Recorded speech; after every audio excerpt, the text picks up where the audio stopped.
How do you like them apples? Bringing you the best insight on sports betting news, Matt and Dave's daily picks, and an entertaining and unfiltered dive into the sports betting industry.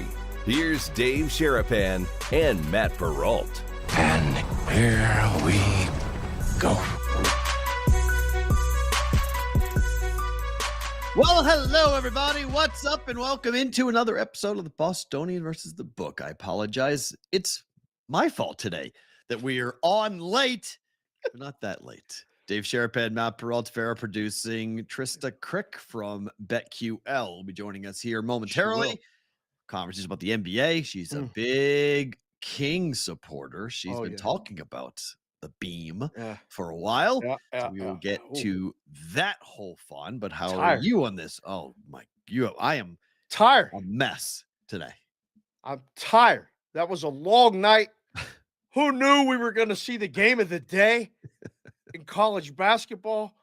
I saw two games. I met Blewett first, and then I brought Blewett to see you. We saw Utah Tech and Stephen F. Austin, a school it turns out you covered back in your career. Stephen F. Austin, yeah. Dixie State is what Utah Tech is. So in case you're curious, like what was Utah Tech? They used to be called Dixie State. They're in southern Utah, St. George, Utah. So not that far from Vegas.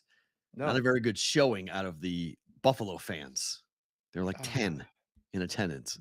Friends and family game. Oh my gosh, was it ever a friends and family game last night? We had good seats. We'll get to the video you shot here in just 1 second. You're going to see us as we're going through this whole entire thing that we saw last night in the WAC play-in game. They don't even play today. I don't know why they played last night. They have a bye day. First, Utah Tech doesn't play today. I don't understand the WAC. Some of these conferences have very interesting tournament setups and brackets, but so Utah Tech plays tomorrow, not today. If I have a little coughing attack or anything, I'm still feeling the effects of my visit over to producer Farrah's place. Still 100% minus 800,000 that I still am allergic to cats, even if the cats don't live there. I wasn't there that long. Right. We took care of some business. We had to check on some things that the producer Farrah Matt has got going on, and I drove home. I started my eyes started watering. I started sneezing. I'm like, what the hell's going on right now? It was a pretty nice day yesterday, mid-60s in Vegas. Still allergic to the cats. Yeah. Yikes. I just want to start the show by saying a big thank you to the Brigade. You guys helped to raise over $2,000 for my daughter's fun run, which was this morning. Directly Brigade members, apparently, right? These are direct Brigade donations. I mean, it's such a convoluted thing now in terms of like Daily Juice, Just the Picks, the Brigade. They're all the same. They're all very similar people. So you guys have all, I want to say a big, huge thank you. Today, went to the school. Yeah. Watched the fun run. I was actually pretty impressed. It was a whole had this whole big setup. They had a whole like a foam party, and they had like water drink stations, and 20 minutes. Watch the kids run around. Parents hanging out, trying to stay warm. It's not that warm here in Vegas today, but the kids are out there running around and had a really good time. Snapped a little picture with the dragon, with the school mascot. So huge thank you. It ends today. The fundraising ends today. You guys have sent all Moneyline wanted was in the top 10. It's 800 kids. Top 10 kids get a VIP lunch with the principal. And Moneyline's going to be one of the kids that gets the VIP lunch with the principal. Careful what you ask for, right? Just like we tell, just like we tell people in this sports book business and this sports book content on all this other things, media kids trying to get into media space. Be careful what you ask for. You want to have lunch with the principal. Now the principal's going to know your name, face, your voice. He going to know a lot about you, Maddie. It's a she, Other 9. Doctor, I forget her name, but she's, I mean, Moneyline that was our whole thing. She's like, I don't care about 1, 2, 3. She wanted to win it. And then somebody named Harlow, I don't know how Harlow did what Harlow did, but Harlow raised $10,000. So like somebody wrote a check, multiple checks. So big checks that came in. One big ass check, but Yeah, it might whatever it was, Harlow got it done with the number. That's yeah, fine. Congratulations, yeah. Harlow. Harlow got he got 3,500. It was a second. Like he finished like $4,000 or $5,000 ahead of the second place finisher. So like way far ahead, like right ahead. Kind of like So the Bruins ahead of yeah, everybody else, everybody like else with the heads and goal tails. differential and Uh-huh. shit. So I told Madeline, find out how Unbelievable. Harlow did it because I want to know the story. So when you sit down at the lunch, because he's a first grader, be like, how did it happen? How did Can you the reset? parents go to that lunch too? No, just the kids. How about So uncles? Because maybe I'll go.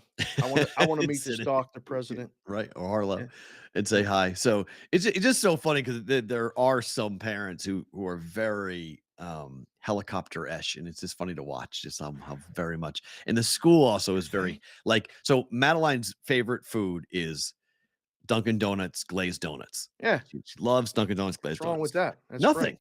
But the school wouldn't let me give it to her as a reward for completing the fun run. Like, I had it, and you can't give them food. Like, you're not allowed to bring the woman was like, "You can't give that to your daughter." I'm like, Right.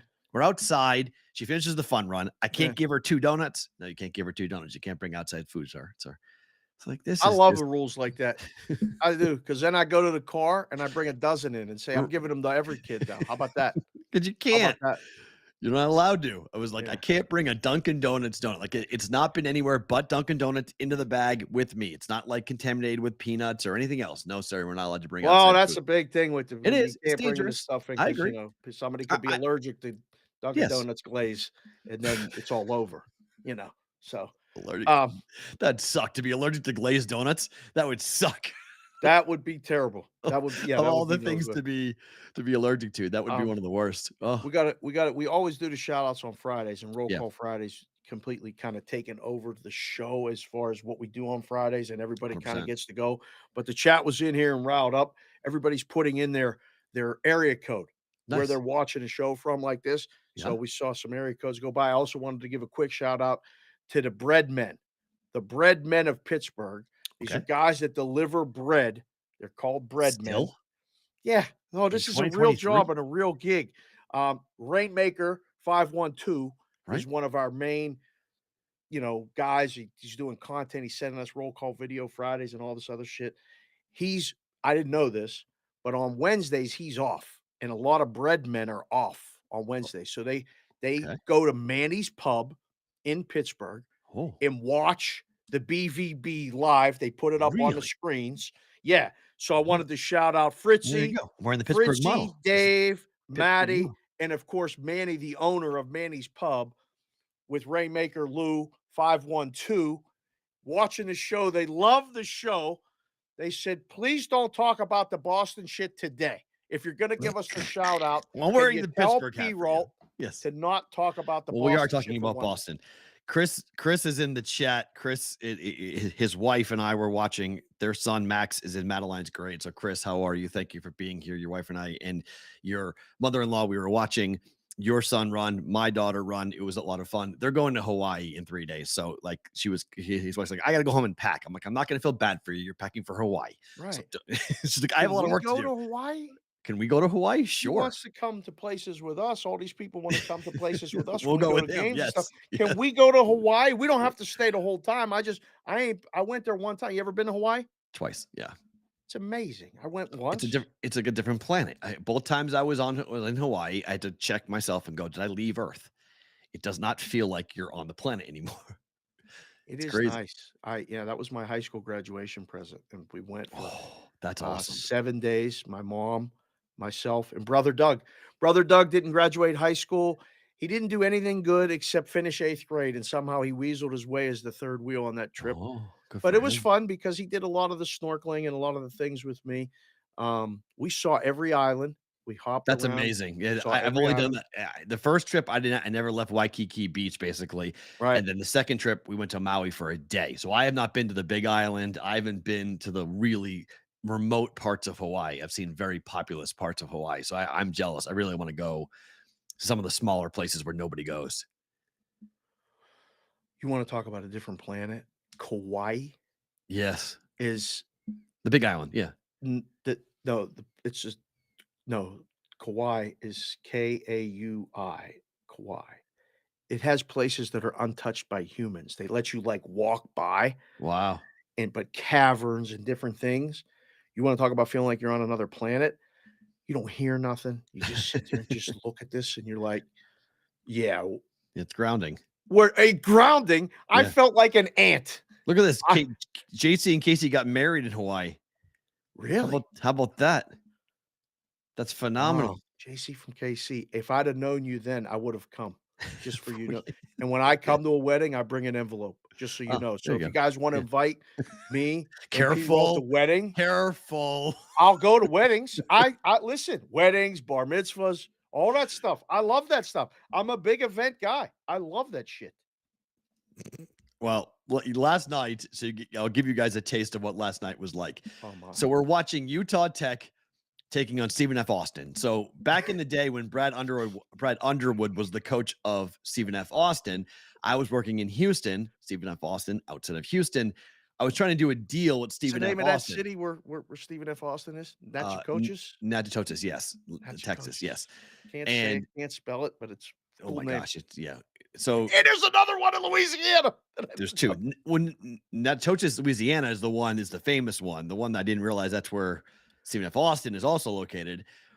The school I don't know much about. I know the basketball program's been pretty good. Utah Tech used to be called Dixie State. We're watching this game. The Lumberjacks. Dave and I decided it would be fun to start live betting this game. So we're on. We'll let the app stay nameless because this guy probably will hunt us down and shoot us in our sleep if we actually found this dude. But we're not betting. We're betting like 10, 20, 30 buck bets. Okay. We're just like firing on either side. Okay. So the pregame line was -2.5 for Stephen F. Austin. Closed -2. -2, sorry. So I go, all right, I've watched Stephen F. Austin. I'm going to bet Stephen F. Austin. We come in with that. Yeah. As the game goes, it's a seesaw battle. And so we're betting both sides. I bet like 9, 10 bets. Dave, how many bets did you make in that game? 22 I ended 22 bets. 22 bets on one game. We're going back and forth, taking plus, right? So plus 140 on the money line, plus 300 on the money line, plus 500 on the money line. It comes back down. Now the other team is plus 100. Now it's plus 500, going back and forth, taking 2.5, laying 2.5, taking 5.5, laying 5.5. This game goes back and forth. You were the only one laying points of these two. I was just taking points. I was trying to take plus 3.5, plus 2.5. I went. You were laying short bet. numbers. You were taking short numbers. And I kept looking at you. We were laughing because the guy kept turning it off. The guy kept on shutting it off. So because we're ahead of him, because the guy in the room who's doing the live in-game, there's 3 games going on. They're all on the feed, and fucking you and me are making this guy's life a living hell because we're the only people on the planet who are betting this because we're actually at the game. There's 50 people in the building. Okay, this is at Mandalay Bay. This is at where Michelob Ultra Arena, where the Aces play. No one's there. So no one's live betting this. You're not going to believe this. We're in overtime. It's overtime. First game of the whack. Perrault, are you still awake? He's still awake. We're still here. Vegas, tournament week. PVB in the morning, baby. The juice. You doing the juice? Yeah. He's still doing the juice. We don't even know what we need. Just, look, there's nobody there. He scans. I could throw baseballs through full rows and not hit a single human being. Like there's nobody in this building, and we're live betting this back and forth, back and forth, back and forth. So comes all the way down to the end. Well, first of all, it comes to the end, and then they go to overtime. Oh, fine. Well, we go to overtime. And we were sitting with Mike Blewett, who said as it's coming down to the end, and you and I are laughing. He goes, he had flown in from South Dakota. He was at the Summit League, having meetings and covering the Summit League. Championship in South Dakota, flew here. He's going to be here for 3 days to meet with commissioners and all this other stuff. He goes with 2 minutes left. He's exhausted. I've dragged him from the Orleans and sitting with Chris Andrews and Gil Alexander in a suite up there to see Perrault in this game. His eyes are barely open. He goes, if this game goes to overtime, I'm fucking leaving. I'm not. No, he said no. He said no human being will leave an arena faster than me if this game goes to overtime. So they tie it with 12 seconds left. And I tap him on the leg. I go, you're gonna miss overtime, aren't you? And he's like, oh, I'm out. Boom, they missed the shot. Utah Tech misses the shot. He gets up, bro hug, see you later, go to bed. And me and you sit and start laughing. I do that video, and then what happens? Well, then we go into overtime, and the only bet I have made that lays any points significantly, I laid 4.5 with Utah Tech because they were up 4 at the time. And I'm like, well, they're going to start fouling and we're going to get free throws. So the chances are, if Utah Tech is going to win this game, now, mind you, I'm on like plus 300 on both sides. I'm on plus 110 on both sides. Like I've kind of counteracted everything. Uh-huh. And then I take the 4.5 and I'm like, all right, I'll lay 4.5 and I'll see what happens. The game's going back and forth. It's 4, 5, 6 to 7 to 4 to 3. Like we're watching 3-pointers being hit. We're down. Foul gets called. Lead is 5. And I'm like, or it's 6. Actually, it was 6. I'm like, I need to make both free throws because if he doesn't, I'm going to sweat a last second 3. Well, kid clangs the first one. I'm like, oh gosh, here we go. Misses the second. 7-point lead. This dude from from Stephen F. Austin takes a logo 3. I don't know how many feet behind the 3-point line. It's up in the air. I go to Dave. It's good. He's like, what? Up. Bang. Shot goes down. Falls 4. I lose $5 on the night. All my bets. 9 bets, $5 down. Would have been up like $25-$30. Laughing so hard as this is going on, and I'm sitting there and I'm trying to get a bet in. And then I tried to get a bet in. We're 2 seats apart, right? We're watching each other's accounts. I go to make a bet, and the guy turns it off. And I'm like, "Did you just take 240?" And he's like, "Yep." I'm like, "You dickhead!" I said, "You took it." He moved it. He turned it off. Yep. And I'm like, "Now it's off." And then the next pause of play, I'm like, "Wait, don't bet anything yet." And then I put a bet in, and he put a bet in. We were having so much fun. They ended up the closing total was 153.5. It was so low in game they shut it off with 16 to play in the second half, not thinking the game was going to go over or to overtime. Right, both those things happened. The game went over and overtime happened. So they could have been taking money, people betting, but at one point it was 52-52 with like 14 minutes to go. There's no way that game should have gone over, but it went to overtime.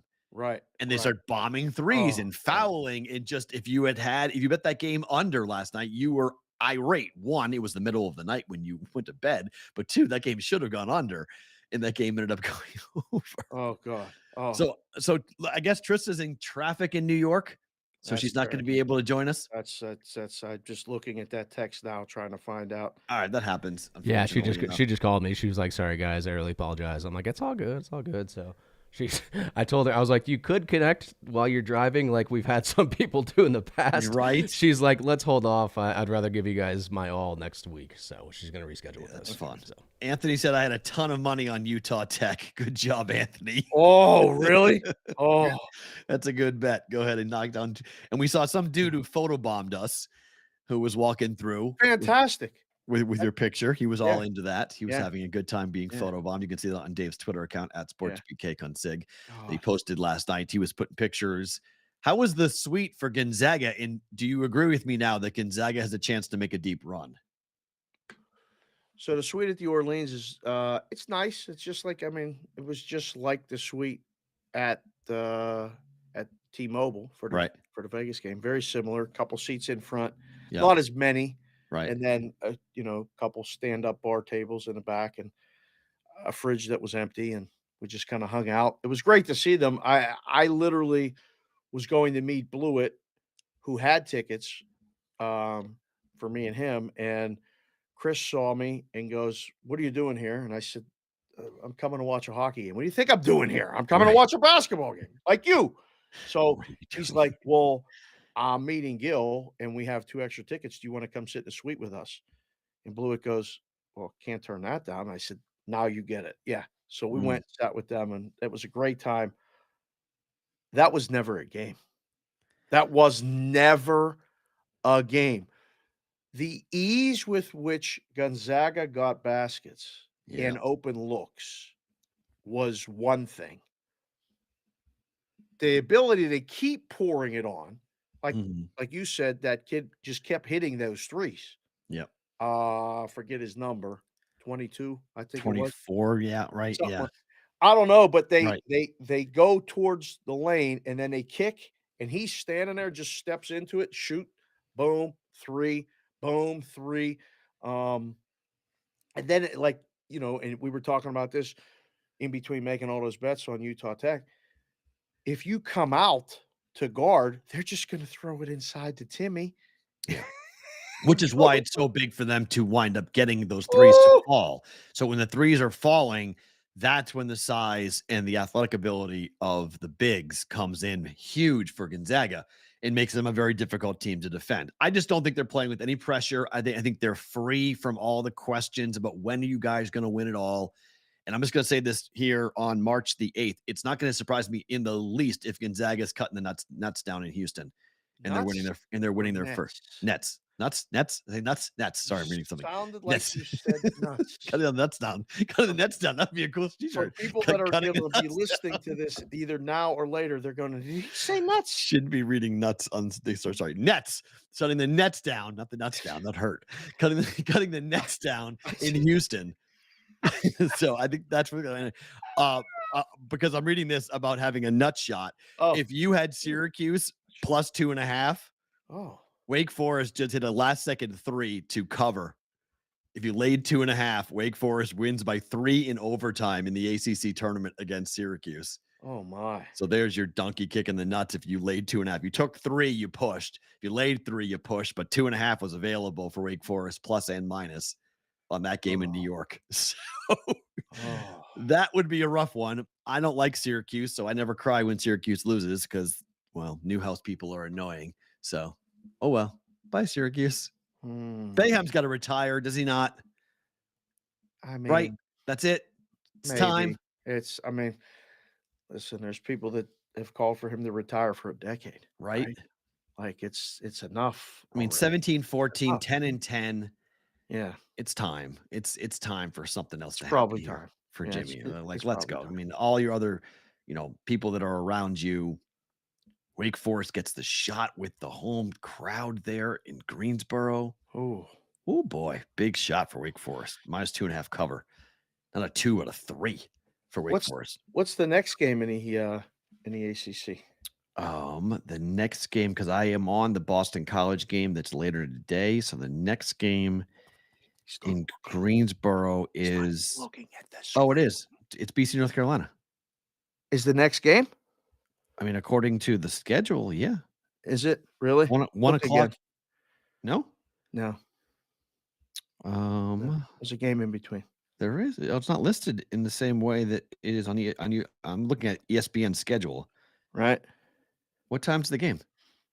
Who's playing? 11:30 Pacific coming up Ooh. in the next Georgia 20 Tech, minutes. Pittsburgh. There we go. Okay. Oh! Okay. They're Look Georgia. up at the screen real quick, would you? I Look at put it on the camera. rundown. Look at the camera. Oh, there Look at you go. I put the game on the rundown. I know you did, but I To put get your the take hat on on while you were looking and you Oh, weren't sorry. looking. Sorry, I was reading the schedule. So I Pitt's understand. playing next against Georgia Tech. See, this confirms all of my suspicions that there are times during the show that you're not actually listening to what I'm saying or listening to the show. Well, no, I was 'Cause listening. you're I was so busy. watching. How many tabs you got open right now? 8. I don't believe the number was 10.5. It's 8. You have under 10.5 Yes. right now? Yep. I have hockey tabs and basketball tabs open. That's it. Interesting. Okay, so Pittsburgh was 12-point favorites the last time these two teams played. Right? At Georgia Tech, Pittsburgh won by 8. Didn't cover. At Georgia Tech. At Georgia Tech. Mm-hmm. They played What was the line? The closing line? 10? 12. On the road? Yeah. And then at Pittsburgh, mind you. No, so it was at Pitt they were favored Correct. by 12. Yes. Okay. And then at home for Georgia Tech, when they played Pitt, they were 2.5-point home dogs, lost by 11. That's why the line was 12. When they played. Which one was first? The at Georgia Tech. Oh, they played at Georgia Tech first. Yeah, They were played in Atlanta. 2.5-point favorites, blew them out. Yep. So then the number was overvalued, overmoved, and they Yeah. didn't cover the home number. Pitt. Yeah. And now we're down to 7.5, which is right in between, basically. Man, oh man. Like Whitrock said you probably have 8 on one browser. How many on the other browser? I don't have. So okay, I have 2 open in that browser. Yep, he's right. 10 was a perfect number. Yeah, so there you go. Still got it. Still got it. Shit. Pitt was 21-9-1 ATS this season, 14-6 in the ACC. 10-3 on the road. Yeah, 10-3-1. Pittsburgh was a machine. I missed the boat on Pittsburgh entirely. I entirely missed the boat on Pittsburgh. Yeah. Didn't bet them once all the whole year. Whole regular season, didn't bet them once. Didn't bet them today. Did not bet them today. Well, I mean, Georgia Tech is 4-1. 20 Here's the minutes problem. away. You could still bet them now if you like. Here's the problem. Tech is 4-1 ATS over the last 5, 8-1-1 over the last 10. Georgia Tech is? Yeah, they've been a covering machine down the stretch. Let me look at this. Wow, this number's moving right now. See, and this is not because we're talking about it on the show, because this is the next game up. So you'll see a lot of line movement right now. So 7, 6.5, 7, 6.5, 7, 7, 7. That's the different odd screens that I'm looking at right now. So money coming in on Tech. Well, it's bouncing. It's bouncing. Some people just went to 7 from 6.5. Some people were at 6.5 from 7. They're bouncing it back and forth. 7 is that number. That's the number in the NBA. I talk about that all the time. Like we saw it last night. The buzzer beater, the game was going to land on 7. Yeah. It was landing on 7. And then that guy hit that shot that didn't mean nothing to nobody except us. That definitely didn't mean to anyone else in that place. No. Although that guy in front of us, when we were walking out, said, "Did you see how that affected the total?" Totally. He was following the total. Yeah. He was watching the total. That was big dude. The funniest moment of the night was I was in line I needed something to drink. So I went to go get a soda, and it was halftime. And this woman rears up. There's literally one concession open, and there's 15 people in line. In the whole building. In the whole building. Concession, one concession. In the whole building. The whole building. She rears up and goes, "Last call for alcohol." Everyone, the whole line just looks and goes, "Okay." They're all from Utah. No one's drinking. They didn't give a shit. They're like, "Okay."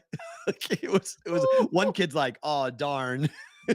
I was like, man, you do know who you're talking to, right? Like it's Utah Tech. Like the only fan base here is from Utah. Like they're not interested in drinking right now. It's a Tuesday night. They're not drinking. So I was loving that. Band from Stephen F. Austin was those kids could play. And thank goodness we had the band. Otherwise, we would have heard ourselves talking to, it would have been, I could have sat across the entire arena and listened to us speak. That would have been funny. Hey, yeah. What do you think about this? Right. Me and you talking over the court. Take it, lay it. Yeah. Oh God, that would have been funny. Oh. Yeah, it's completely nuts. Postseason tournaments in Vegas, a lot of fun. Yeah. By the way, 98.5 is reporting that the rumor for Brady to Miami is real. So let's see that. Could be a very interesting summer. I got all the Miami stuff, so that's good. Get it. You may need it. We may be talking a lot about the Miami Dolphins if Boston's hearing these things. Goodness. That Brady actually might be. Forget the tweet about the cat yesterday. That was a misdirection Brady tweet about his daughter and kittens and whatever. We still may wind up. I'm allergic to cats, Tom. I can't help you with the cats. Don't blame you. Kendall likes cats too, but I think she doesn't know. Hopefully she's allergic too, but you hope that she is allergic? You want her to be allergic to cats? I do. Oh, so then you're off your hook? You don't have to worry about her asking? I think about her becoming an adult all the time and what my life is going to be like in the future. I think about it and I see it all the time. And if I have to go visit her or she's still living at home and she wants a cat, I can't say no to this kid. Oh. She's 9 and it literally runs the world. I almost went and picked her up to bring her down to watch the game with us because she sent me the text and said, "Thanks for the invite." Like upset. She loves to come and hang out and just on a Tuesday night. Well, she remembers last year, the 4 of us going to the game at Dollar Loan Center. Me and you and Maddie and her, and those 2 were sitting there giggling and having fun and whatever while we were watching the game with a bid to the NCAA tournament on the line. I mean, I'd rather go. I mean, Long Beach got worked last night by Cal Poly. That line closed 9.5. You turned to me because we were going to go to that game or the game we went to. And you go, did you see the end game for that? I was like, no, I really wasn't looking. Cal Poly Slow was a 14.5 point favorite. I thought you messed up again. I said, did you say Cal Poly's favored by 14.5? You're like, yeah, they're blowing them out. So 9-point dogs in game was minus 20.5 at one point. did it get that high? Yes. Oh, Cal Poly killed Long Beach last night. yeah. Well, Beach got sent packing in the Big West. yeah, the beach. I was going to go maybe get a hat or a T-shirt that said the beach. I guess I got to go actually to Long Beach now to get one of those. That's one of the fun Cal things. Poly Slow. What's the actual name? The full name? San Luis Obispo. Don't they? Doesn't it? It's kind of insulting, is it not, to call them Cal Poly Slow? It sounds like it's a school for people who need help. It says O without a W. I know, but it's still. Oh. Like you go to Cal Poly Slow. Oh, you okay? Oh, like you're slow. Like you're slow. Like you're slow. Look, I don't know if I would want to go to a school where you people would refer to it as Cal Poly Slow. Like there's Cal Poly Normal and there's Cal Poly Slow, and you send the slow kids to Cal Poly Slow. Sick. I mean, I never even. That's the only way I knew him on the phone. When he called the bookie, it was like Cal Poly Slow. Like I didn't think it. I never even thought fast. It's an insult. It's an insult. I mean, like if I was going to a school, like I was wearing a shirt that Cal Poly Slow, I'd be like, "You okay? You all right? You hit your head? You fall down when you were younger? Like you get dropped on your head as a kid? Like why are you Cal Poly Slow?" Christy just came in the chat and said, "Ha ha ha! I know a bunch of people that went to Poly." Yeah, and then he said they're kind of slow.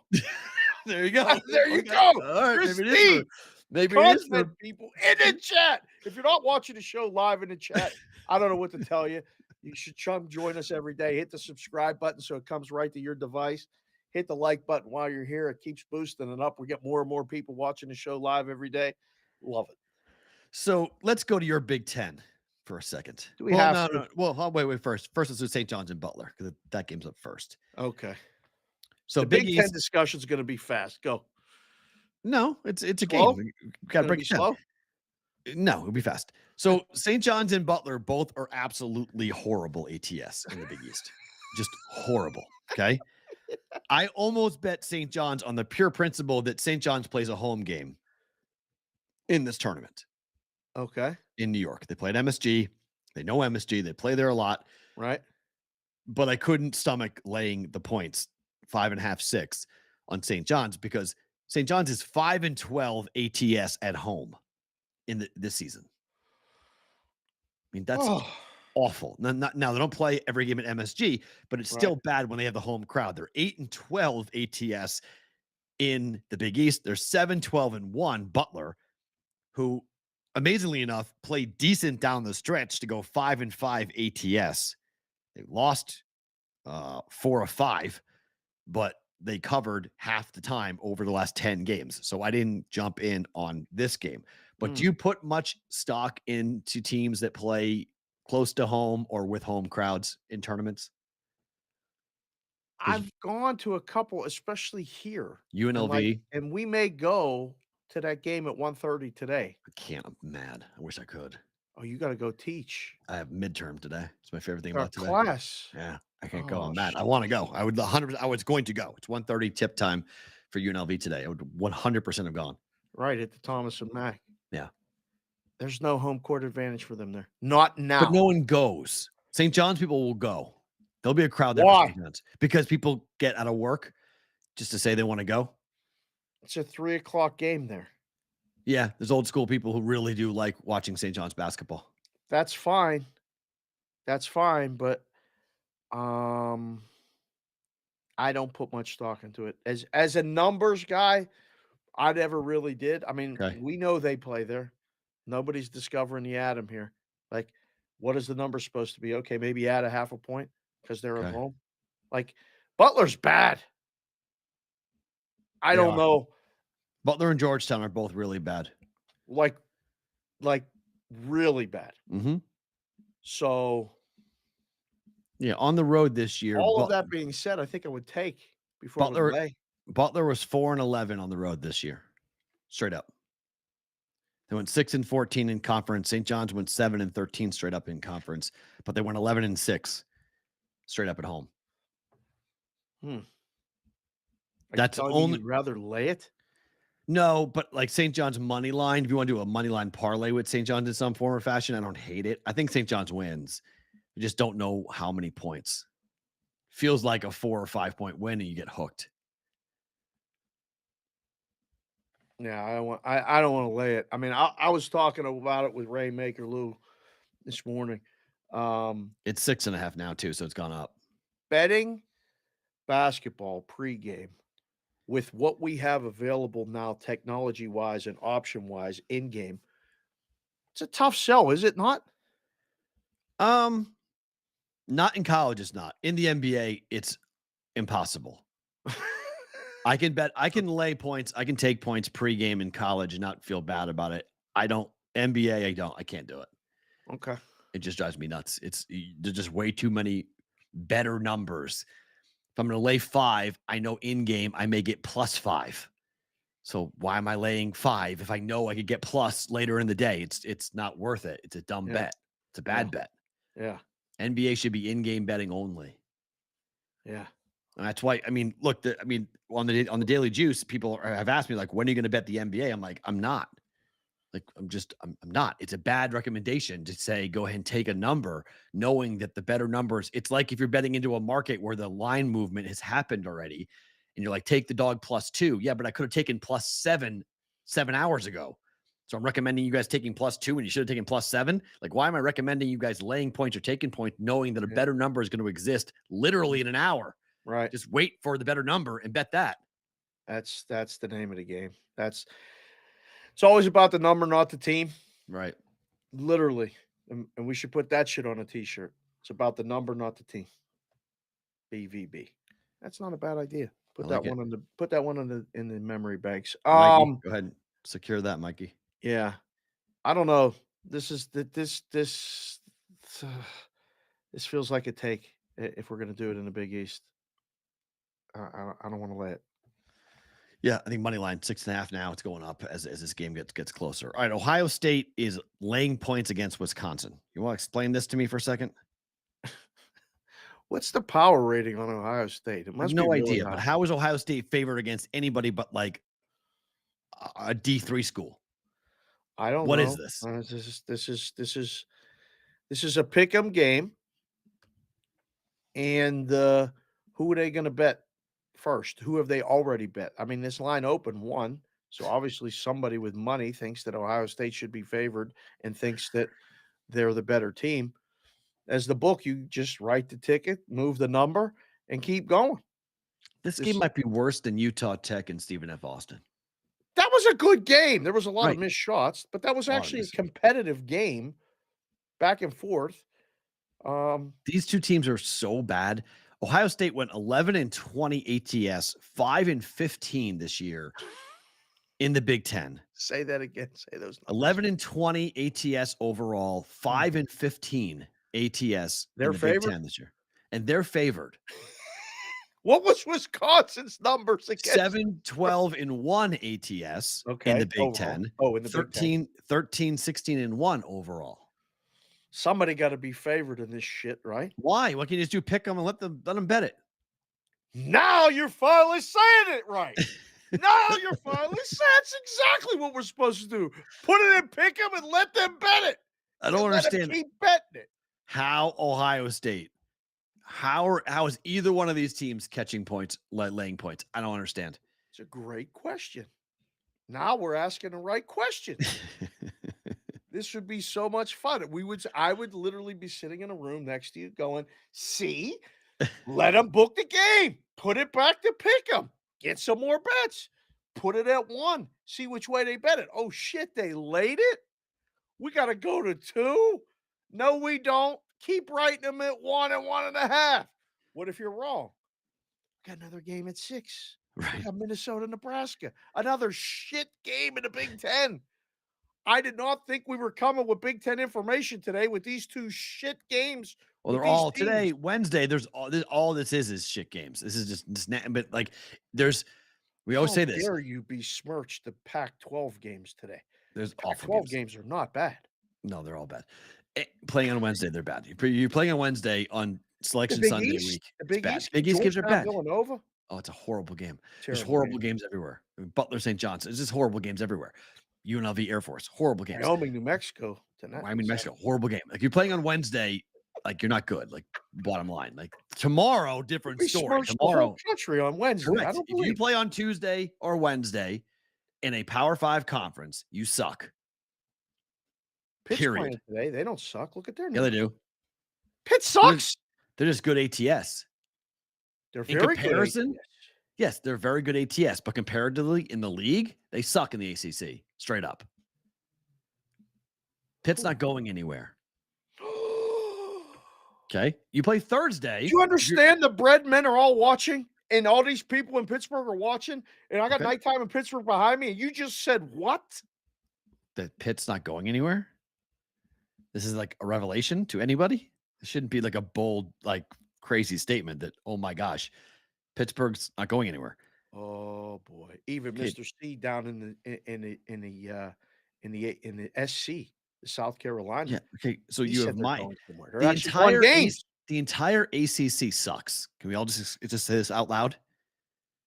The whole Miami is the only team I think is even remotely worth paying attention to in the dance.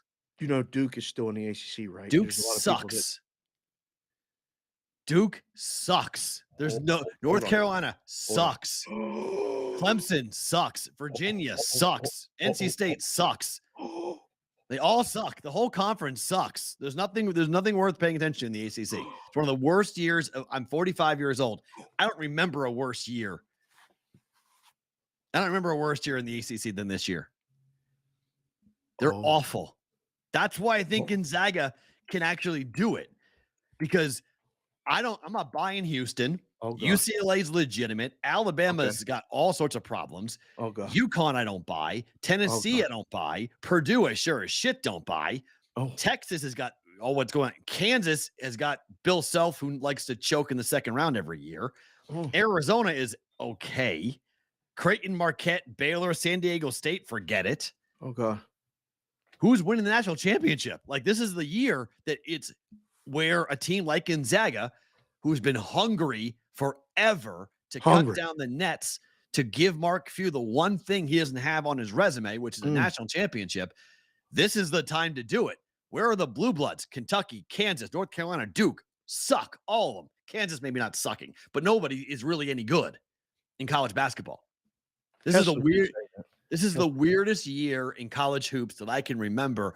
This is going to be as fun of a tournament, I think, that we've ever seen, because I'm like 1 seeds losing to 16 seeds. No shock in the like, that's not shocking at all. 2 is getting bounced by 15s. No shock at all. It's going to be a crazy topsy-turvy. An 8 seed, a 9 seed might win the national championship. Whoa. I'm serious. It's nuts right now. This is ripe for a non-Power 5 national championship performance from somebody. Did you say anything about Virginia? You know what happens with Virginia in the dance, right? They were the first team to lose as a 1 seed to a 16 seed. You remember? Like, they're the only team ever to blow that, to lose. To UMBC. So, University of Maryland, Baltimore County. UMBC, baby. Not really worried about Virginia. Sorry. The people were very, very excited when UMBC beat Virginia. Of course they were. Rivalry. Yeah. People are asking in the chat if you're drunk. Are you drunk? I'm not drunk. I'm just telling you. The ACC they think you're drinking your own juice. That's fine. I mean, you can say that if you want. I'm just telling you that there's nobody. Miami is the only team that I think is worth paying attention to. And if you believe I can't believe what you've done to all the Duke people. They're all coming for you with the good. pitchforks right now. You do know that KenPom has Duke rated 31st in the country, right? Can you bet with KenPom, sir? I do bet with KenPom, yes. All the time. I do. I've made quite a bit of money using. KenPom has a book now. You can make bets with him. I use KenPom's stats and information to make bets every day. Yes. Oh, yeah. Okay. KenPom has KenPom can put whatever he wants out because KenPom has Duke behind fucking Boise State. Okay. Really? Yes. That's how bad Duke is. Okay. This is not a team to be worried about to win the national championship or to do anything in the NCAA tournament. Is Boise getting in the dance? they're playing in the conference tournament. They need to win probably the Mountain West Conference tournament to make it assurance. Florida Atlantic. Let me list the teams that are above Duke according to Ken Palm. Okay, Kansas State. These teams are better than Duke. You're saying higher ranked on Ken Palm's rankings than Duke. Okay. All right. Go. Teams that you wouldn't expect. Teams like Maryland. Teams like Utah State. Teams like Texas A&M. Teams like Florida Atlantic. Boise State. Oh my. These are all ranked higher than Duke. Okay. And if you're asking me, well, Matt, where is Virginia in all of this? They're 36th. They're also ranked below all those schools that I just ranked, and they're below Iowa. Miami is right below Virginia, which I don't necessarily agree with because I like Miami. I don't like Virginia. I don't like Duke, but I like Miami. But we're talking about teams that are almost out of the top 40. Gonzaga's ranked 7th now after beating St. Mary's. Right behind Purdue. The Zags look pretty good in person. I'll tell you that right now. They look like they are primed to run. Play their game. I want teams free that are playing their game right now. I used to tell the kids this on the field in warm-ups and at practice. Stop worrying about what the other team's doing. Worry about what we're doing. If we can do what we do, they're going to have to adjust to us. Fair. Let me and the other coach, Coach Eric, work on adjusting to what the other team's doing. Because if you guys do what you do and you do it right and you do it good, we're going to compete in every game. That's the way the Zags looked last night. We're going to take this show. We're going to go to some place and play 2 games and win. Then we're going to go home, rest up, go to class, and then we're going to go to another place and win 2 games. And then we're going to the Final Four in Houston. We'll see you all there. That's the way they were playing. I agree. Talking. That team looked like that's ready to go. Yeah, in Houston, having the pressure of see you guys at the Final Four is bad. I don't think that's good for Houston to have the 1 next to their name, have the target, and the fact that everyone's expecting them to be in the Final Four. So, be very curious to see where Gonzaga gets. If they get put as a 2 or a 3 seed, where do they get sent? Be very curious. Think they get as high as a 2? Yeah, it's very possible. Just depends how things shake out in the other tournaments, but it's possible. Right. We got to watch and see who gets beat, who gets upset. More importantly, how about Ken's Palm rating for the St. Mary's Gales? 11th. Where they went from a 3 seed to what? 4. 5 seed with that yesterday? 4. No, 4 seed. Damn, son. They did not look competitive at all. Right, but I mean, it's 1 game against an arch rival, and their body of work is pretty damn impressive. I mean, according I don't know to when the championship game between 2 wow, looks like I'm dead teams. wrong. You're right. At least according to bracketology, I thought St. Mary's would be a 4. They're a 6 according to. I'm telling you that drop off. So listen, I don't know Joe. I've met Joe Lenardi. He seems like a very nice guy. I don't know how he invented bracketology and became up with his own thing. No stepping on anybody or saying anything bad about it. The same seed as Creighton is. Wow. Thank you. These things are so fickle. But when you take a championship game and it is not even competitive after 4 minutes and never was, the whole conference takes a step back. Zags and are all 3. of the body of work. Yeah. Takes Zags are a 3. St. Mary's a 6. And I ain't looked at bracketology one time. Yeah, I mean Gonzaga can be a 2 seed. I mean, it's possible that they could wind up as a 2, but right now they're a 3 according to Joe Lenardi. They're gonna whatever region they're in. If they're the 3 seed, look out. Everybody's gonna say that's the hardest region. Well, if they're right now, I mean, obviously this is going to switch around and move around quite a bit, but right now they would be playing up against Furman with Pittsburgh and San Diego State on the other side. The 2 would be Texas, which would make it very difficult for Texas to get out of that. And then UCLA is the 1 seed in the West bracket. It's here in Las Vegas. We could get Gonzaga, UCLA in the regional final. Put in a thing for the credentials. We gotta go at T-Mobile Arena. That would be really that would be an amazing basketball game to see those 2 things happen. The boys in the chat want us to do a show, some sort of live betting show At some point, we might morph into this. We got to get a sponsor first, boys. We've talked off the air to some of you. We're working on getting a sponsor. We have We're one gonna do a bunch sponsor of that things. wants us. We were one of the three that we're talking to approached us already about the first weekend of March Madness doing BVB live.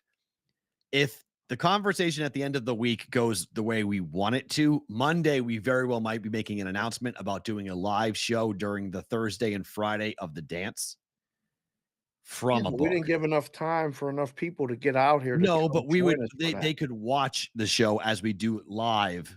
The whole show basically is going to be a live show on what's happening because the tournament tips off during the show.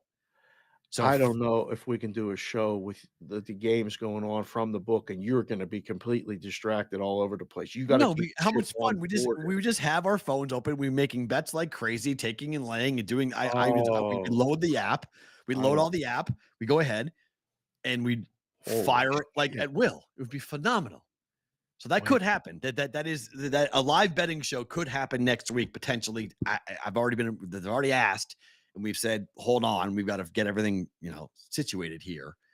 But if we get it done the way we wanted to get it done, there's an outside shot. It ain't that hard. We bring producer Farra loads up all the shit.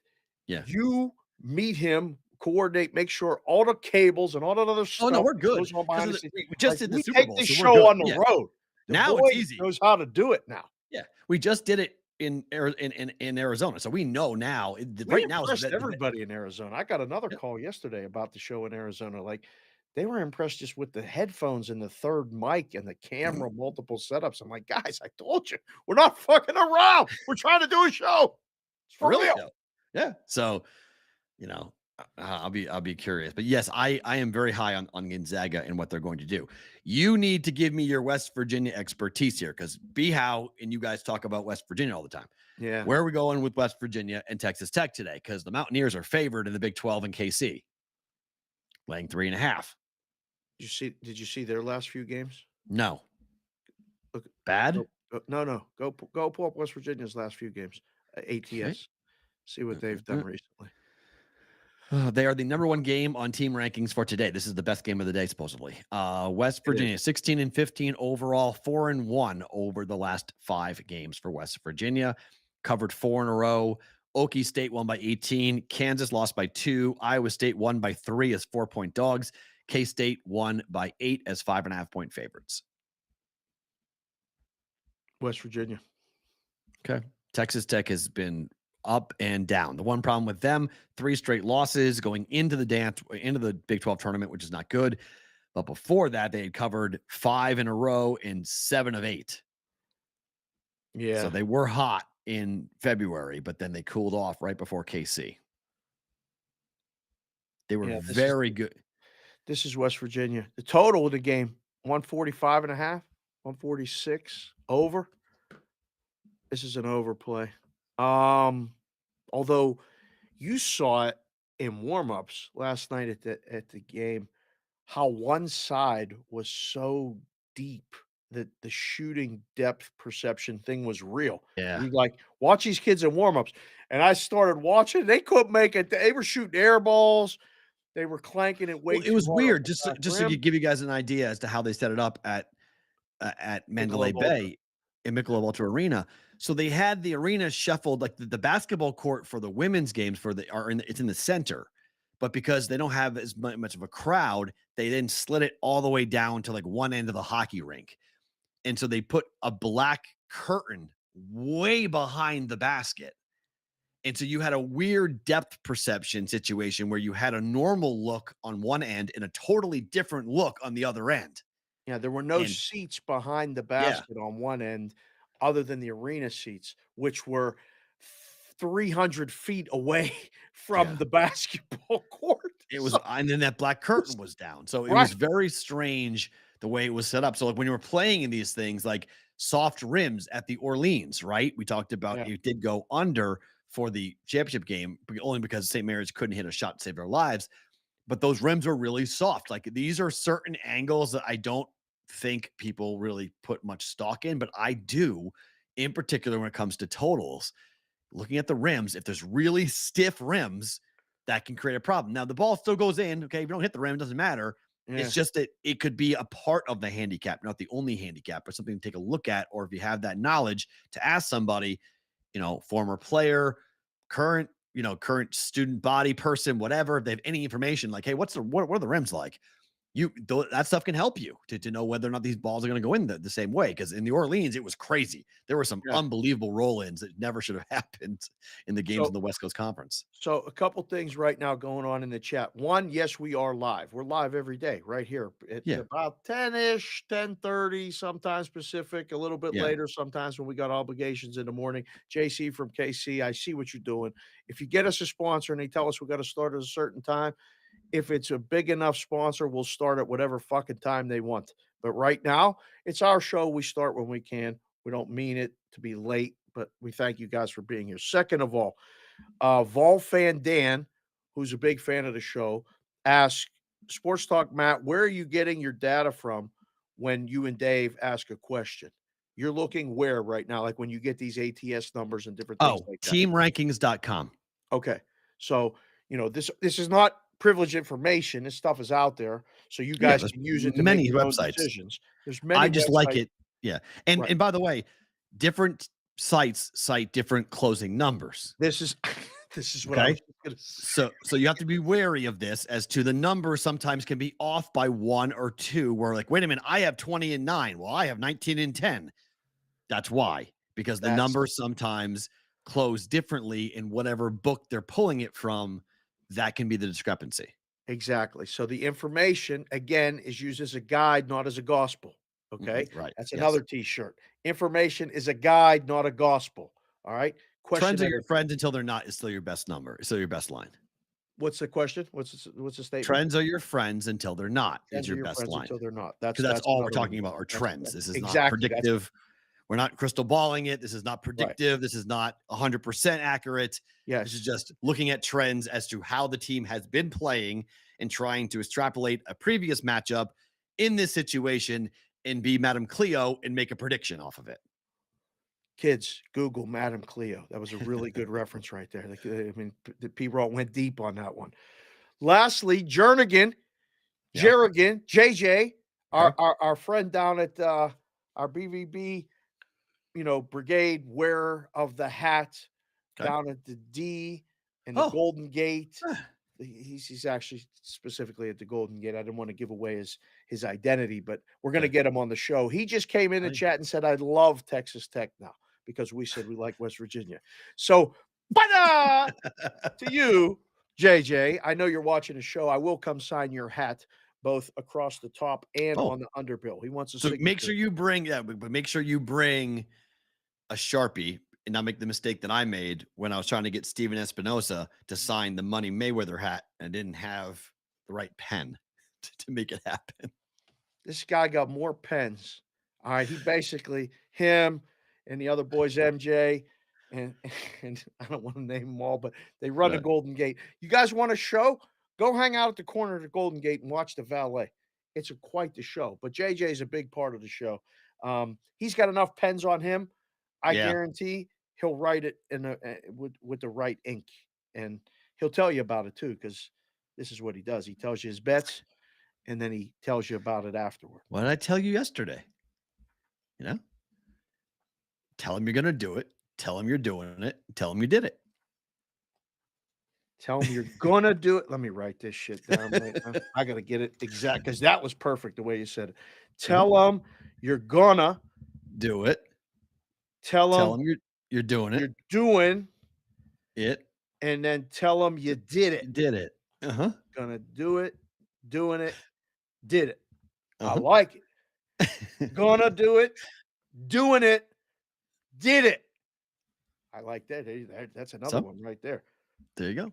I tell so while the game's going on, man, go ahead and pound the chest. Have some Sonic fun with said it. he has more pens than Matt has tabs. Sonic's so fast. I can't wait to tweet this motherfucker. Sonic. So one more college basketball game, then we'll get to some hockey. Yeah. Nova's laying 10.5 against Georgetown. Can you stomach the dog?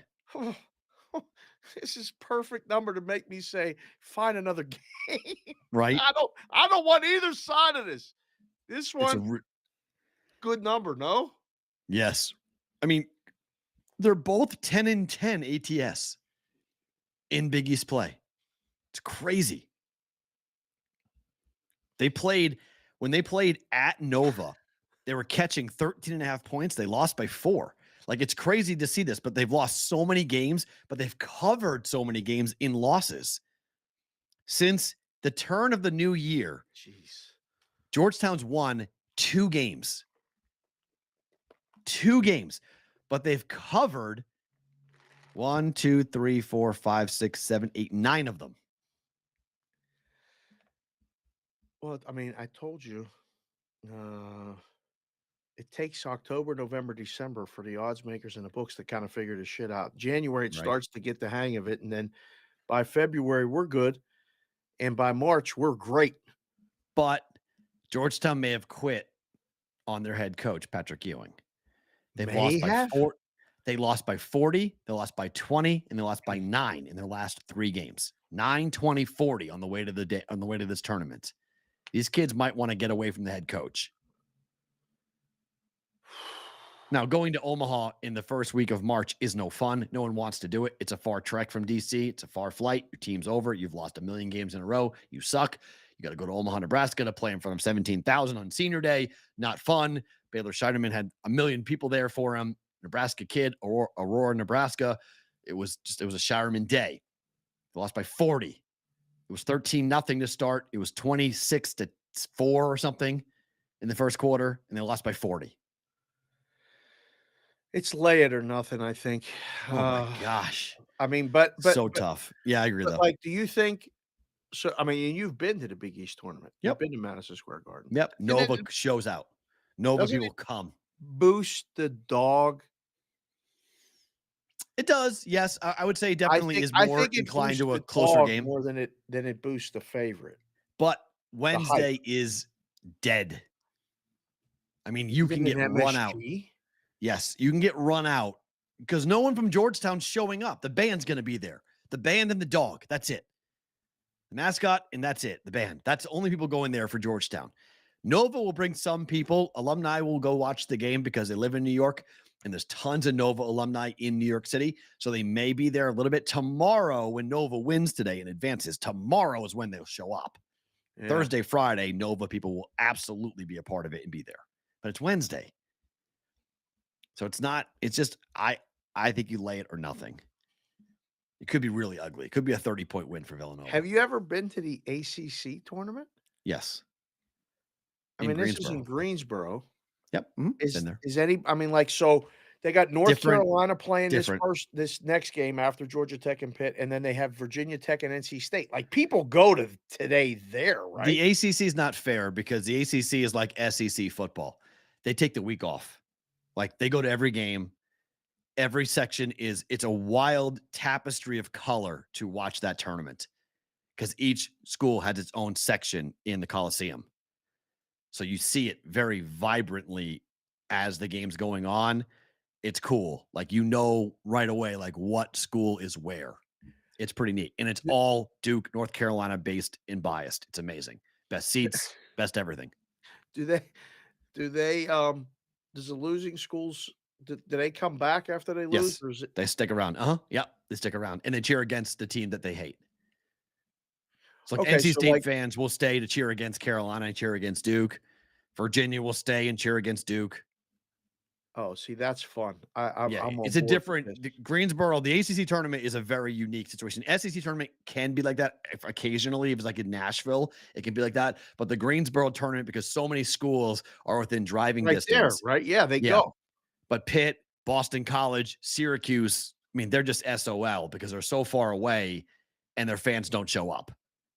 So that's why they'll never win those tournaments. Like, they'll never win the ACC tournament. They just won't. Not when it's in North Carolina. You're not going to win it. That's why they move it, because the politics of it. That's why they wanted it north. That's why they wanted MSG. If you remember, this is a big thing in the Big East cap. Yeah. They were at MSG. Big East came in, took over MSG. ACC said, we want to come to New York. Big East said, like hell you're coming here. Get the hell to Brooklyn.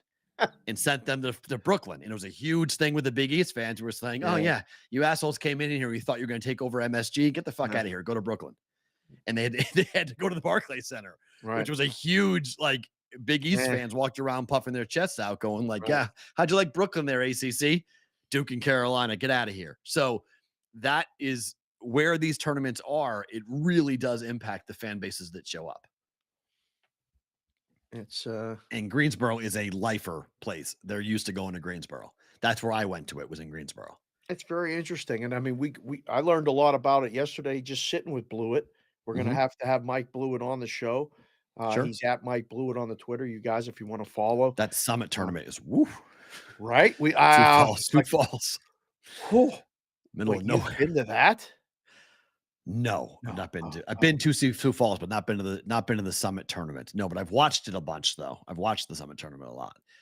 I mean, when TJ Otzelberger was they packed that place for. They do 100%. South Dakota, North Dakota State, North Dakota, huge deal. Big. Do we have any Brigade members from either one of the Dakotas? I don't think we do. Not Dakotas, but Iowa. It's right on the border. Oh, so. If anybody's ever been to the Summit League tournament and is in the chat right now, please call yourself out. You'll get recognized. Yeah, because Sioux Falls, Iowa is right. Yeah, it's right because there's Sioux Falls. From where? From like anywhere in Iowa that's a city. Yeah, right. I mean, from the border in the cornfields where there's more. From Des Moines, it's like it's far. There's Sioux City, there's Sioux Falls, South Dakota, which is right across the border, but there's, Iowa's right there. Yeah, these are all like Sheldon, Iowa, Sioux City, Iowa. Sheldon, Iowa. Lamar's, Iowa. Yeah, Laverne. Oh, these are it's that part of the country is always so fascinating because you have Nebraska, you have South Dakota, you have Iowa, and you have Minnesota all right there in that little 3-4 state run. It's very much like New England. You can go through 4 states in like a half an hour. I just looked over at the TV. Dougie Kazarian's on TV talking about bettors backing the Jets amid all the Aaron Rodgers trade rumors. Doug Kazarian, yeah. Like, Doug, what are you doing? I mean, seriously, I don't know about you, but I could give a shit less about all that. Like, I don't know. I mean, we have it in the rundown. We'll mention it, but we got other things to talk about in this rundown too. I'm fair. The cheating thing is awesome. I can't wait. Yeah, we'll get to that. So the Wild last night against Calgary 0-0, maybe the best under I've bet all year. In regulation went 0-0. Wild 0-0 all the way to a shootout. So a shootout, yeah. That's one of the best cigar games ever. Once we get this cigar sponsor nailed down, this will be the all-time cigar smoke of all time. Yeah. Easy under with the Wild. So they're back against the Jets, who are a monster under team at home. Monster. How many goals get scored today in this game? Forget the total at 5.5. How many goals are you getting scored?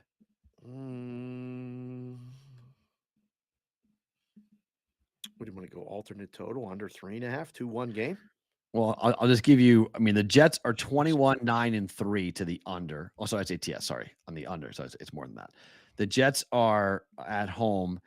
I want the total. I don't want the spread. I want the total. Yes, the Jets. Yeah, there we go. The Jets are 40-18-6 to the under at home. 40, 18 and 6. So that's 70%, right? Overall, at home they are 21-9-3, and on the road, Minnesota is 19-9-3 to the under. 2 massive under teams with 19 the goalies. Let me make sure if Hellebuck's been confirmed or not. Almost 70% too. So we only have to go under 5.5, and it's actually flat, -110 right now. Yeah. Hellebuck is in for sure. He's confirmed. It looks like it's either Fleury or Gustafsson, but I don't care who it is. Both goaltenders for Minnesota are phenomenal. Wow. I don't know. I think you could take a shot at 4 if you get a 4.5 right now plus money. The 5 is a key number. You know. I bet I got under 5.5 even money last night. Oh, good for you. That's good. Ahead of the curve again. Yeah. 4. It's 3-1, Right? 2-1, 1-1, 2 nothing. 2. Is there another shutout? It's so hard to get a shutout. You got a under yesterday The where both Wild teams don't didn't score. look too like we're talking about the Golden Knights a lot, but not pressing it. The Wild don't press. The Wild just don't look Yeah, to get this is yeah, offensively. They are all about a counter strike, wait, and if the wait, other wait. team's not pressing, if Right. they're gonna wait, it's like a boxing match with two counter punchers just staring at each other, going like, "Hey, man, I'm good sitting here. You good? Yeah, I'm good." So you get 0-0. This You is just the Spider-Man meme thing, right? Where they're yes, going like right. this, like Yeah. doing the You same you thing. go. No, you go. No, No, you you go. It's go. like, all right, I'm No, good you go. 0-0. You good 0-0? Yeah, I'm Yeah. good 0-0. And you play 3 periods with nothing. And it's in the Jets do the same thing. Yep. Now, against teams like the Rangers, where they're gonna push tempo and look to shoot a ton of pucks, Yep. that's where the Jets go, hey, yeah, we got the Vezina Trophy winner right there. We're good. Hellebuck, go ahead. And Hellebuck stands on his head and makes 50 saves, and the game goes under. The Wild aren't going to do that tonight. The Wild are not going to fire a ton of pucks. So, like, yes, they can score, but it's, I don't know. It's just a principle play. I mean, it could fly over. It could be 7-5 for all I know, but I'm Yeah. banking on it not Jay going. Park just came in and said, "This is the game that's 5-3 for no reason." Makes It perfect could. sense. It makes perfect Very, sense. very, You're very absolutely right. Like all the numbers and say goes under, and then it doesn't because of tired legs or just sloppy mistakes or whatever it might be. But if I get beat, I get beat. Like I'm not going to. These are one of these games where I'm not freaking out at the moment and going like, oh my god, I have to be right. I mean, this has been very profitable this year to ride unders with the Wild and ride unders with the Jets, and now they're playing each other. And like, what do you want me to do? Bet the under? Or as sorry, bet the far as over? as far as trends and friends and stuff, trends are not your friends until they're not. Well, this is a good one to be friends with. Yeah. Eron Sean just came in and said under is 7-2 in the last 9 meetings in Winnipeg. I mean, this is one of those things. They're conditioned almost like to play that way every night. We go to Winnipeg, we know we got to look at Hellebuck in that net. Go, boys, we're only going to get 25 shots on goal, or take your shots when you can get them. Because like the Rangers tried that. We were just talking about that again with Blewett last night, Right. where they threw 50 pucks at him, Right. held him to 1 goal. Right. It was So it was perfect. But like yeah. these are where so I'm up since going back to the juice, I'm up 11 units betting hockey. I'm 33-21. That ain't bad. Following trends like this. Right. 61 I've hit 61% of my bets on hockey doing this where you're just following these trends. Now again, I mean I'm losing 40% of the time, but you're losing based upon just numbers that if it's a Are you doing more abnormality, totals than sides? way more, I mean, that's where it's at. I've been saying this for way 20 more. years. Like Yeah, people way bet more. sides. I love the bet totals. I don't need Yes, to I pick had the the winner. Stars. I I can bet just one pick the total. I way bet it's the going to Stars. go. I bet the Stars. It was Stars against Calgary, and they lost 6-5 in overtime. It was horrible. It was a what? They scored a goal with 7 seconds to go in the game. Yeah. So like that, yeah. I mean, that game should have been under in the Stars. It was an over in Calgary. So yes, betting sides in the NHL is difficult, but betting totals is far more profitable in my Right. opinion. Right. So here's a side for you. Oh, boy. Vancouver is not good, right? They're bad, right? Yeah. I mean, they're not good. I wouldn't say they're bad. There's teams that are bad. Like the They're playing the Chicago's Ducks bad. laying over Ducks are bad. $2. Yeah. I mean, What is so this? How is Vancouver minus 230 tonight? okay. We talked about this yesterday, right? There were 10 games and 5 were minus 300 or more. Uh-huh. I asked you on the show and you said it. I said, "How many are winning?" And you're like, "All 5." Uh-huh. You didn't even hesitate. Uh-huh. You went all 5. I put it on the Twitter. 4 got the most votes. And 4 came 4 in. out of 5 got the most votes. All 5 won. Oh, all 5 did win. All right. Yeah, yeah. All Because 5 won. Now the there Penguins was did, just a yeah. couple sweats. Yes. You know, The Penguins were down 3 the Penguins were down 3-0. Yeah. Had to come all the way back, win in Yeah. overtime. And, it took years off of your life to hit a 5-game money line parlay that paid like 4.5 to 1. Yep. So I don't know if that's worth it or not, but we came Cash. back. I mean, right. You put all 5 of those together. We're back to where we started with the money line parlay, the chalk parlay. I did a 3-legger, which we can do in the NBA. We can do this today. I hit a 3-leg bet. I bet $15 to win 21. So now we've got $36 we can play on a money line parlay if you want to do it with hockey or combination. 3 hockey games today, and so do NBA. So we'll do an NBA one today. It's got to be chalk. But is it? Because no, I don't like right? Ducks. Vancouver can lose this game easy today. Easy. The prices on the dogs that are continuing to lose for Bedard. Yeah. We're calling it the lose for Bedard campaign, whatever.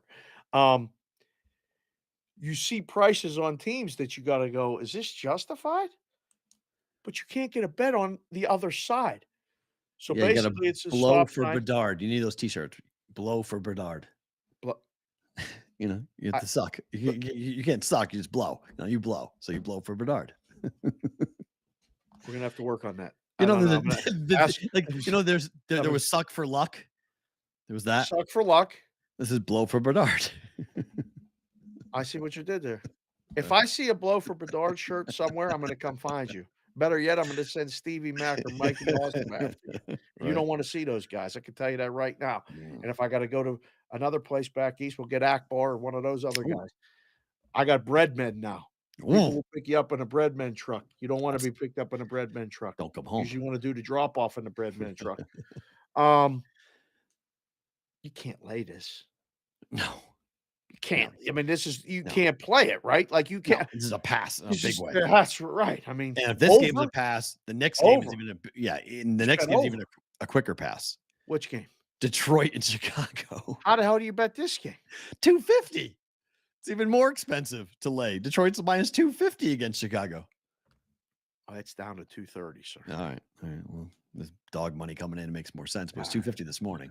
Yeah, you can't bet this. The Red Wings? Come on, man. What are we doing? The March hockey money lines become really fun because it almost becomes like the Price is Right game. Like, how high can you get without going over? Right. Because the danger of going over is somebody made a limit play on the dog, and you're like, oh, shit. I shouldn't have gone to $3.50. They just told me they took $3.10 or $3. Right. Move it back. And then you never get another bet on the dog. You don't get no bets on the favorites because it's too much. And you go, shit. Now we need this team. Yeah. And they lose, and then you have meetings, and it's no good. By the way, are we sleeping on Winnipeg? As far as? Well, they're 36-25-3. Uh-huh.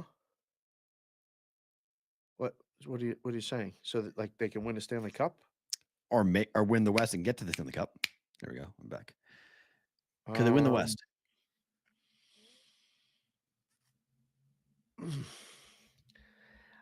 With Hellebuck, when you got the goalie, I feel like you're always live. I agree. I just don't know if they have it over the course of 3 series to get there. I mean, they are. Looking at Winnipeg right now, they're 12-1 to win the Western Conference. Yep. They're the 7th choice to win the West. Winnipeg. I mean, you want to talk about a place that gets no support for anything. Like, I mean, Gabe and Cam bashed them continually. Like as the place, it's not a good place to live as far as lifestyle and things to do and cold and temperature and all this other stuff. It's a good place to play hockey. Maybe that you never take bets on them, even when they're good. You just don't take bets on them. So odd. Yeah. I mean, the Kings have better odds to win the West than Winnipeg does. Like, what are we doing? The Kings? Like, what are we doing? Our Kings look good the other night, man. Golden Knights 5-1, Edmonton 5-1, Dallas 6-1, Wild 9-1, 10-1 LA, 12-1 Winnipeg. Everyone chasing plus 270 Colorado. That's a lot. That's a fun. That's gonna the NHL playoffs are fun enough. Now we don't know who's going to win the West. This is great. West is going to be a ton of fun. I totally agree. Need those exactas to be up, boys, in Vegas, please. Come on now. Let's go. I asked another guy last night. Let's get after it. All right, quickie NBA conversation. Celtics are laying 10 to Portland. I mean, would you include them in a money line chalk parlay? And you were talking about it. He asked you what's going on with the Celtics. You gave him the whole. They're in that March, late February, early March blues, like boredom, whatever. The seed don't matter. You whipped out all the good shit last night. How they lay in 10?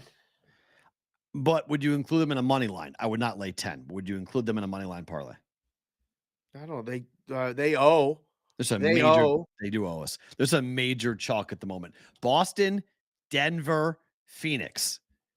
Minus 150 parlay. You know, KD's makes his home debut tonight. Right, and they're 13.5-point favorites against Oklahoma City, his former team. At the expense of Oklahoma City. His former team. Who's been playing so good and is going to get into playing. OKC's getting in. It's amazing. OKC could do damage, too. They can win a game or two. They were home dogs yesterday to Golden State. You want to talk about nobody knows shit. I kept saying all day, I don't understand this line. We tell people, we've been telling people for 2 months. If you've been watching the show, hopefully you've been telling people. David Mappin's saying how bad Golden State is on the road. How the hell are they favored? They lose outright. Now OKC plays a back-to-back and goes to Phoenix for the home debut of KD. I think you could put Phoenix on every money line parlay you want. It ain't no big deal. And then we're not discovering the atom. But Phoenix is winning. Who else did you say? Denver. Denver's winning at home against Chicago. 30-4 straight up at home. I mean, so you put those two together and pick your poison. I think Boston knows. I think you got to add them. But is Pitt winning today? Oh, the game's already going on. Sorry, it's going on right now. Who else could we throw in here? I'm trying to throw one more leg on this from a basketball perspective. One more big favorite to make this a basketball money liner. Yeah. So I mean, there's a zillion NCAA basketball games. Put North Carolina on there. They ain't losing, are they? The steam on North Carolina is scaring the hell out of me. It is scaring the hell out of me. I got the hat right here. This is got to win today. No, I'll include Nova. Nova's winning today. That's minus 105. That's not bad. I'll do that. Okay. 4-game money line parlay with 3 games that got to be. I'll take that. I'll take the winnings from yesterday and roll that over and into that. Boston, Denver, Phoenix, Nova. Boston, Celtics, Denver Nuggets, Phoenix Suns, and Villanova. Oh, minus 105. So that'll all come down to the Suns. That'll be the last game going. Which is fun. Wouldn't that be fun? No, yeah. That's an easy. That's a walk, right? That's a walk. That's not even close to being. I wouldn't lay 10. I don't feel comfortable laying 10. No, not even close. Celtics. Would you lay 9 with the Nuggets?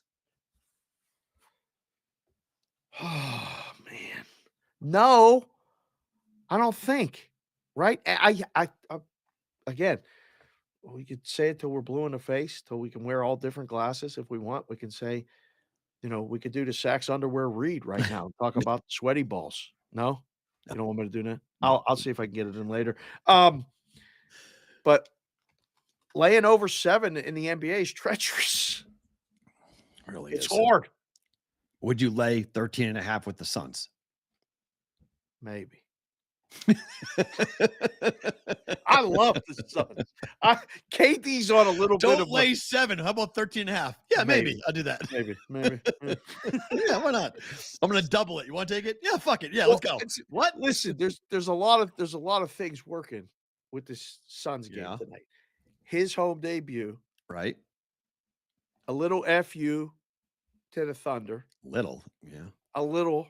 I'm not saying a lot, but KD got the petty in him. KD got KD got it all in him. And he's healthy. He looks good. Just for reference, Brigade, the Thunder are 17-10-3 on the road, ATS. I'd be careful. What is it? The Thunder are what? 17-10-3 ATS on the road. That's good. Yeah. So, yeah.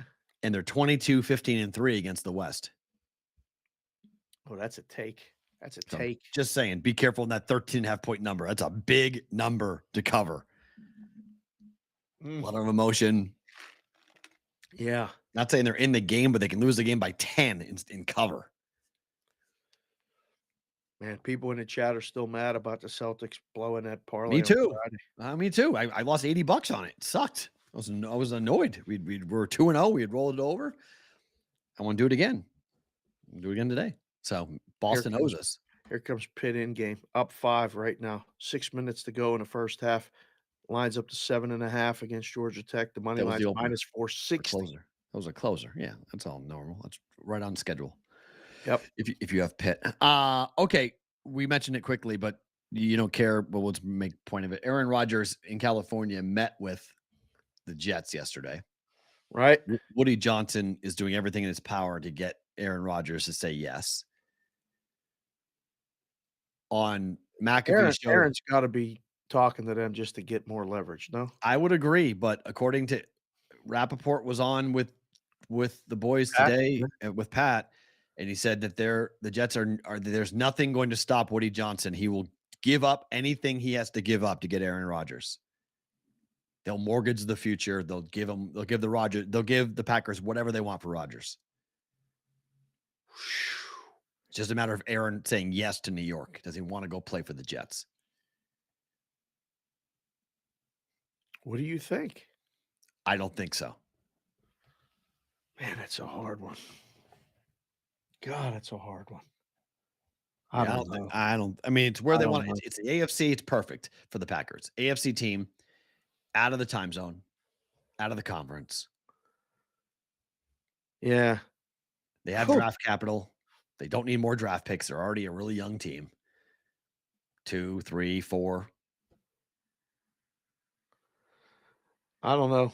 I mean, when Woody wants you, I'm sure Woody's going to do whatever he has to do. Yeah, you give him all the stuff that Farra got. Like Farra got all these like perks and things in New York and car services and helicopters and whatever. Like he'll live a very lush lifestyle, except the media will be all over. He's got all the money in the world. He can do whatever the fuck he wants. Right.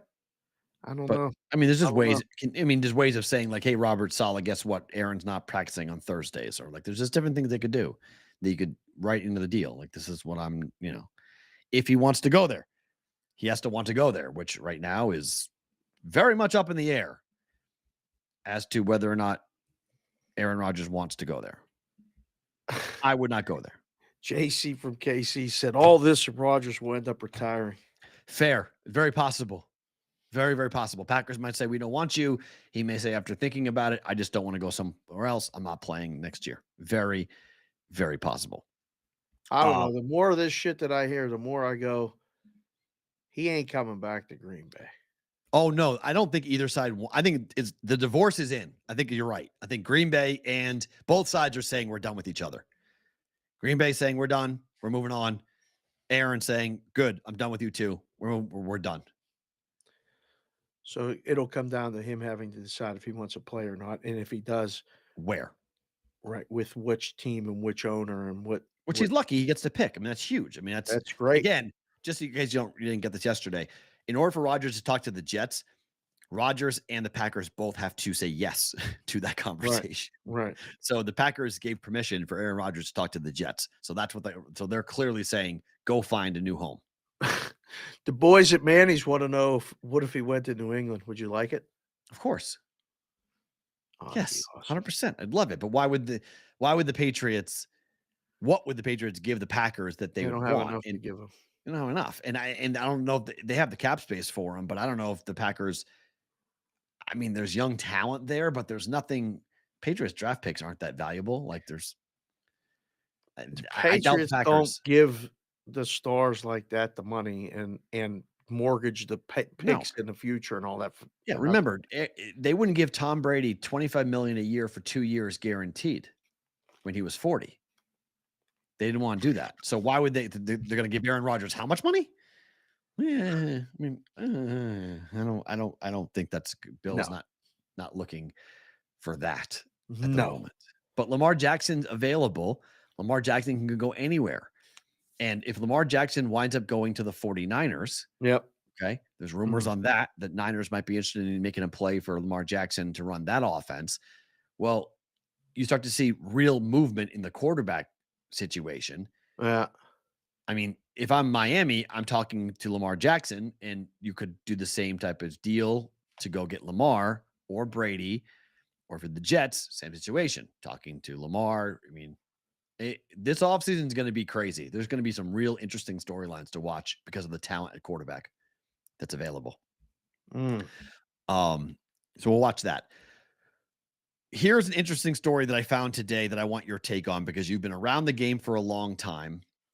Yesterday at a gaming convention here in Las Vegas. Can we go to this? You got me all hot and bothered. I want to go down and listen to these experts talk, but this guy, Piacente, sounded like he might know what he's talking about with this. Yeah, so it's the World Gaming Protection Conference happening this week in Las Vegas. Fantastic. It's Tuesday, Wednesday, Thursday. Yes. It's at the Tropicana in Las Vegas. My guess is I don't think you'd have much trouble getting in. Just FYI. I think you probably walk in and just say, hey, can I go to this? And they'd probably be like, wow, yeah, please. But this guy, Sal Placente, Brooklyn-born casino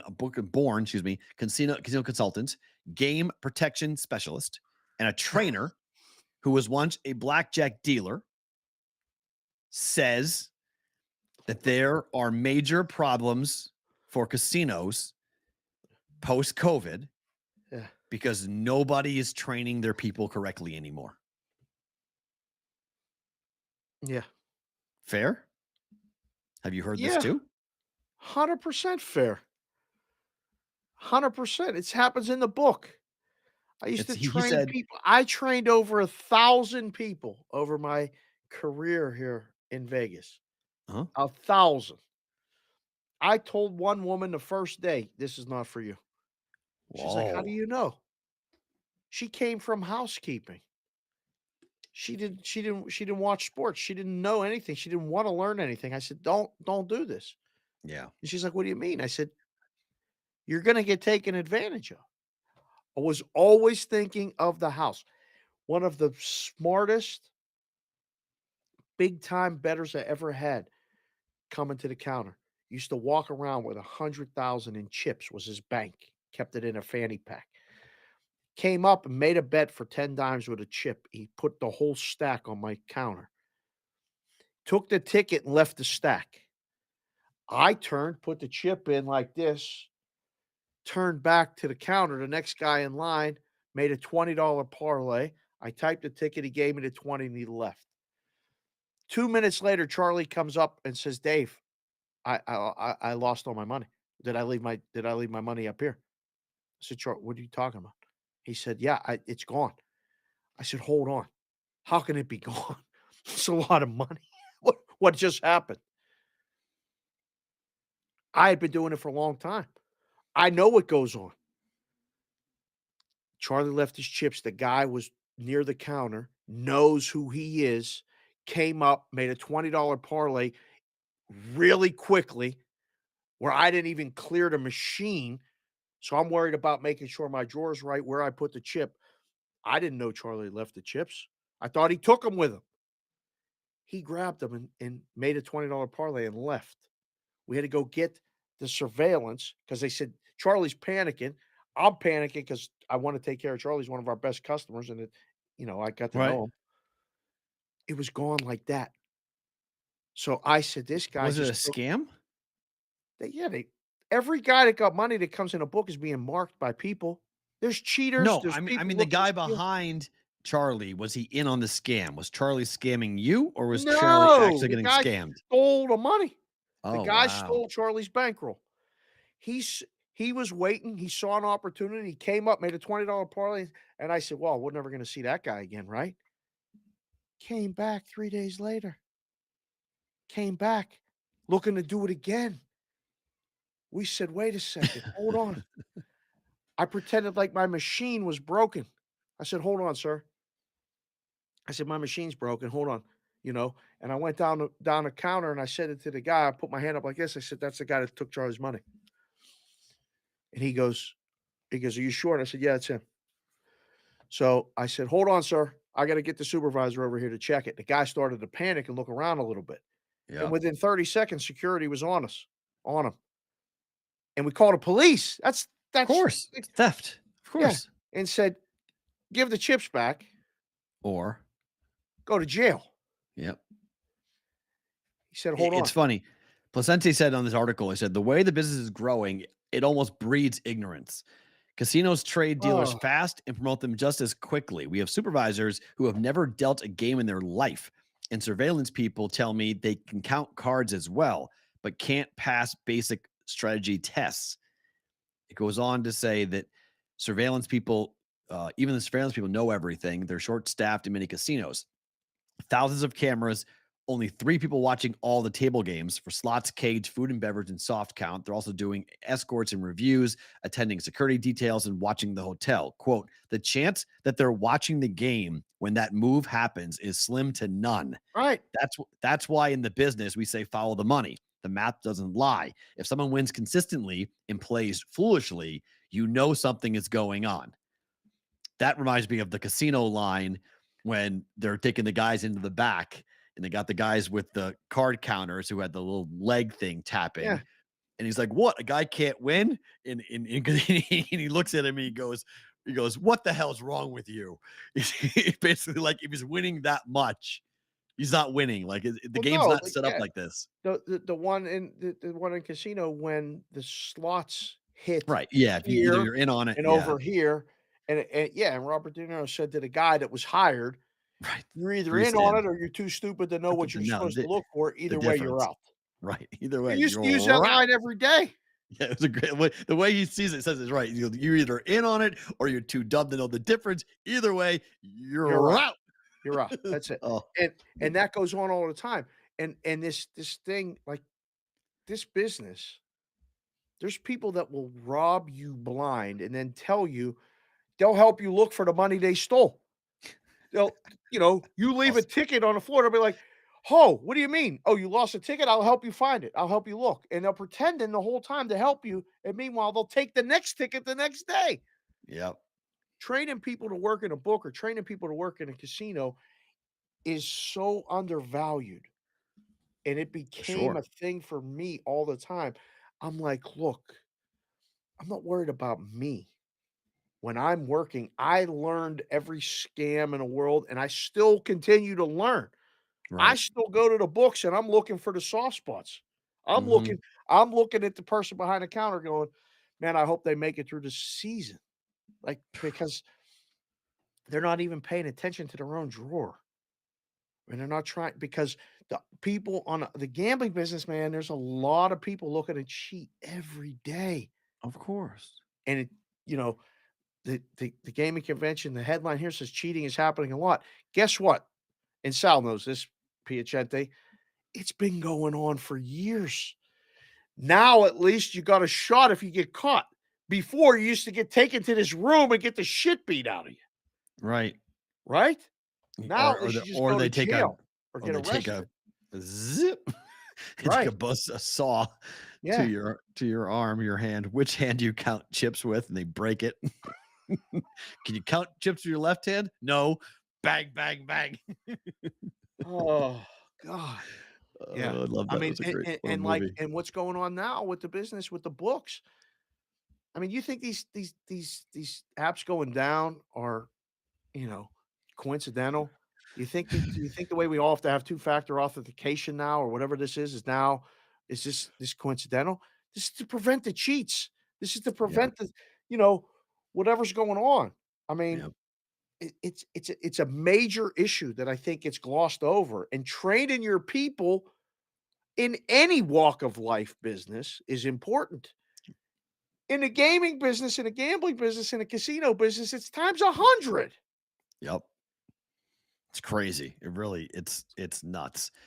Do we have how much time do we need for Sports Grid, Matt? Do we do better to book it? If we wrap here and Better go to book better it. to book it? Wrap it. Bye-bye. All right. Say bye. Sports Grid, thank you so much. We appreciate you guys. We're going to continue on here with YouTube and Twitter live for Better to Book It with BVB. Okay. So let's go to some hockey. Under 5.5, Jets and the Wild. I got even money on this. Bet it. We're going under. I thought we might see a 5. I haven't seen a 5. No 5s. Only Nobody 5 wants and a to half. do it first. If it was our book, we would do 5. We said it last night. Yeah. I said I put thought 5 over minus 120. Let them lay over all they want. They start at 120. We can go up to 35 before we got to move it. I'm good with it. I agree. This game is matching the number 1 and number 3 teams to a first period under 1.5 goals. Minnesota, 39% of the time. Winnipeg, 42% of the time. Fleury's been very good in the first period. So is Hellebuck. We're going under 1.5 goals first period. Better to book it. You want the game under and you want the first period under? Yes, sir. What's our juice? I'm just trying to fill up the official first level juice. We got to lay some serious juice on this under, no? 122. That's it? Mm-hmm. Oh, boy. It might even be less in Vegas. Let me see what that's FanDuel. Oh, boy. Yeah. Oh. I think this is another under. Yeah. I think this should be a little bit higher. 1-0 is the score, right? Yeah. After 1? Most gosh, it's minus 110 in Vegas. Really? Yep. I guess the Fleury confirmation must have pushed somebody to bet over. It's just flat. It's just a flat bet, minus 110. I just bet it. Because that's even better than I can't bet it here until the morning of. I hadn't looked until just now. Wow. Game under 5.5. First period under 1.5. Might be missing something. Maybe we're missing something. I don't know. No, I mean the only thing you'd say if you look at the numbers that PSU Auto posts every day on his website on his Twitter account at PSU Auto, OTTO, not automatic, OTTO, auto like the otter. It's 6-4 and 5-5, I believe, over the last 10 for both teams. They've been running a little bit hot on the over. The Wild have been doing this. The Wild have been giving up goals in the first period, and the game's gone under, like consistently. It's crazy. Like 1-1 after 1 and 2-1 final. Ante's funny. Ante with 8 or 9 E's now. He just said he hasn't seen a 5 since 2009. No, we've seen 5s this year. In the playoffs. Last time the Bruins played the Canucks in the Stanley Cup. Yeah. I went on some show and said, I'm betting every game under. Every single game of this series is a bet under. Right. Every game went under except one pushed. But it went 6 games. They go 6 or 7. I think it might have went 7 because Boston won on the road in Vancouver. Yep. Yeah. So I think I went 7 games, and they all went under except one. 6, I think. Oh, Boston had home ice. Did I think Boston it was have home ice? No, Vancouver did. I think it was 2-3-2. They won in Boston, or they won in Vancouver. I remember. Correct. Yeah, Game 6. Game 6 was in Vancouver had home ice, and Game 6 was in Vancouver. I remember because I watched it and drove down to the downtown Boston to watch the celebration when they won it in 11. Oh, you were in Boston? Mm-hmm. Yep, I was home. 2011. I just gotten back. I literally just gotten home. I moved there. I moved back in January of 11. And then they won the cup. That was one of the best profitable playoff runs I've ever had. Because the books just wouldn't believe that Boston was going to win. Right. It was incredible. I wouldn't believe they're good enough to knock it down. This is an under. What does Vols fan Dan want you to ask me about the college thing and working in the book? Do you remember? So, yes. Thank you for that reminder because I was going to forget. Thank you. I told him I would ask you in the We got time now because we're off sports grid, so we can kind of swing it around a little bit. He wants to know. Yep. Well, let's do better to book it, and then we'll do it. Then we'll get it. Okay. Let's just run through all of it. Yeah, go ahead. Air Force UNLV under 134. KenPom has this at 138. They don't take into account the neutral court, but the first game between these two teams went under by 32 points. It was 54-53. Oh, okay. But 54-53? We were together at Circa watching it. Okay, I watched it with you. Oh, that's miserable okay? game. That's right. I remember. Anomaly. That's a total anomaly. Okay, not going to happen again. Over. Move came to the under because of what they just saw. Oh, Air Force and UNLV both have been over teams this year. oh, I'll book this one. Okay. I'm gonna go on to this mid. Is anyone going to be at this game? Yes, there'll be people there. There'll Yeah, be I already energy got. there. Yep. Yeah, students will be there. People will be there. I Yeah, think there'll I'm be gonna some go. energy there. I think I'm gonna go and then try to get home in time to do Sports Grid. Oh, good luck. Game's gonna go overtime. You're gonna get stuck. Oh shit, that could be a problem. Seton Hall laying 6. This number has crashed as well. Why are you picking this game? This is what the. This Because is a DePaul dismal game. What the? sucks. DePaul's terrible. You want to Right. lay 6 with the Hall? No, yeah, well, Seton Hall's not terrible. You want to lay 6? Yep. I got it last night. It went against me. It's 4.5 now. It's come down. I'm fine. I don't mind when these games move against me. I've won way more than I've not. Amen. When the line moves against me, I actually like it. Used to bother funny. you so much. Yep. You used to get upset. You're like, oh shit, I'm on the wrong side. And I used to tell you, relax. It don't mean nothing. Now I don't. Now this is so many times I've watched numbers go against me and I've wound up winning easily. Where people freak out in the Discord channel and they're like, "Matt, what do I do? The number's down 1.5." I don't care.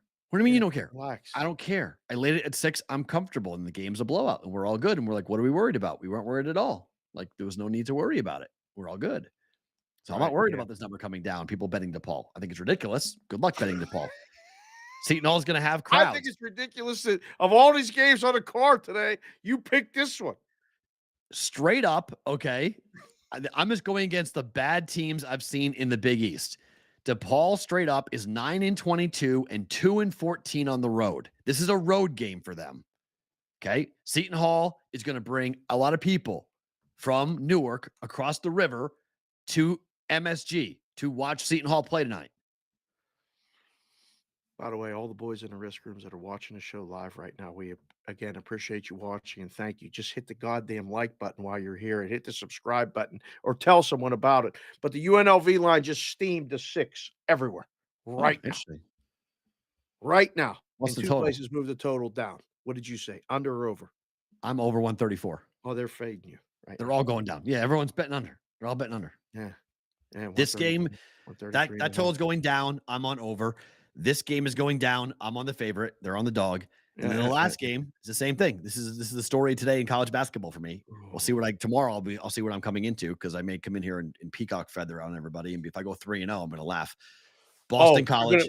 You're gonna because right now you're gonna do it, and then you're doing it, and then you're gonna tell them tomorrow. Peacock means you're gonna tell them you did it.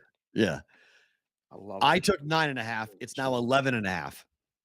Wait, I don't want nothing to do with this game. I'm only booking the Seton Hall game. I'll take. Okay, fine. That's fine.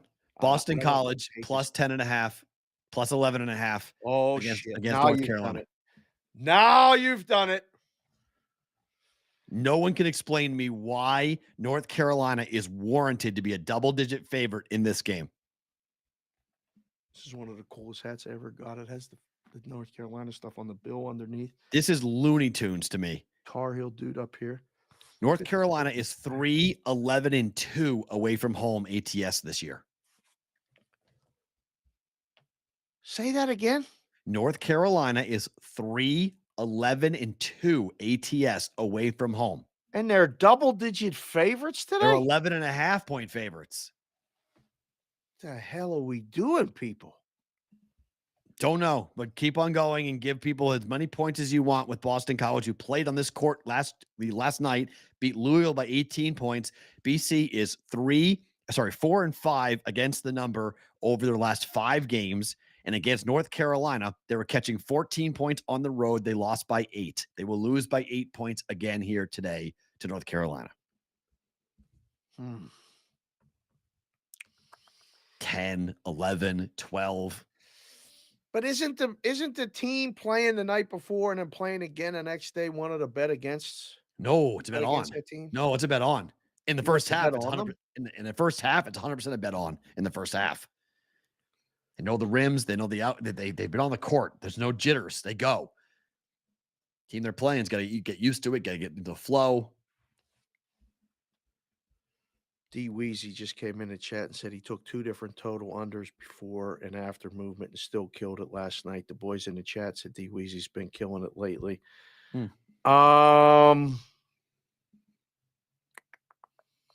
Wow, Auntie just said it's $500 to get in that gaming expo.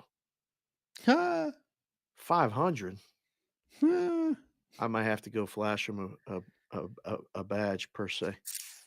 Might have to get over there and talk to Sal Piacente, ask him who he likes in this UNC BC game. I think BC plus the points. Thank you. Okay. Before we do Holy favorite thing shit, about today, the books are going to need BC. It's 11.5 now. Told you. Yeah. Steaming 11.5 at all everyone's these places. betting North Carolina. I'm on 9.5, and I feel like I'm going to cash. I still feel good that I'm going to cash my bet. Yeah. I saw that I bet 9.5 last night. I was like, what the hell is this going on? What are we doing? I think BC could win the game. Okay. I'm going to tell you, I think BC is live to win the game. Whoa. Just telling you right now, BC is live to win the game. He wanted me to ask. So Vol Elliott. I forget. I'm killing his handle. I apologize. No. But it's Vol Fan Elliott. Hold on. This chat is when this chat's flowing. If you miss it, Vol Fan Dan. Vol Fan Dan. Yep. Who did an awesome thing for Moneyline. I appreciate everything done in the Discord channel. I am fully much hat on me, sir. He wants to know, he wants to go work in a book. He's going to school, wants to work in a book. He wants to know what classes or course types he should take to be a better bookmaker. Oh, I said, I ask you. So, I'm not the right person to ask specifically for that, only because I did it before you had to take classes. I went and did it. Yeah, but what type of skill sets help you? Like math, stats? So I talked to Johnny P. Perrault, who just graduated school and has never really, quote unquote, booked games, but got a job doing it right out of school because he got a analytics and statistics. He could take basically what goes on in a sports betting market, that this goes on in a lot of other businesses, and is able to see patterns and is able to write programming to combat that or make it better.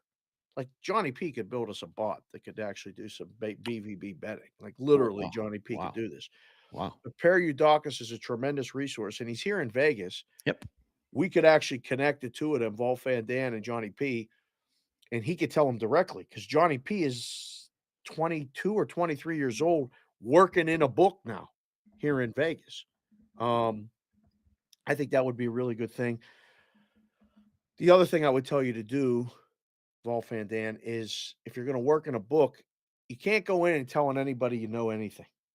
Go in there with the attitude that you know nothing and let them show you or tell you what they're doing. But at the same time, don't take exactly what they're saying and go, oh, yeah, this is the only way to do it. Because there's 100 ways to do this. I spoke to another person today who shall remain unnamed, who is in the space, is in the business, and, talking to people about different positions in this. You know what they want? What? They want somebody who knows, one, all the gambling lexicon. They need to know all of the lingo and the words. Okay. You need to know the product. You need to know every bet possible. But you need the last thing he said was they didn't even care. And they still really don't about the numbers. They don't want to hear that you can know numbers and you do this. Okay. They want to know if you know what to do and how to assess customers. You need to know how to profile people. And I was like, boy, oh boy, that's asking a lot. Because if you don't know the betting and you've never done it, and you don't know the lexicon, it's just like Sal training these people down there. If you don't have dealers, right.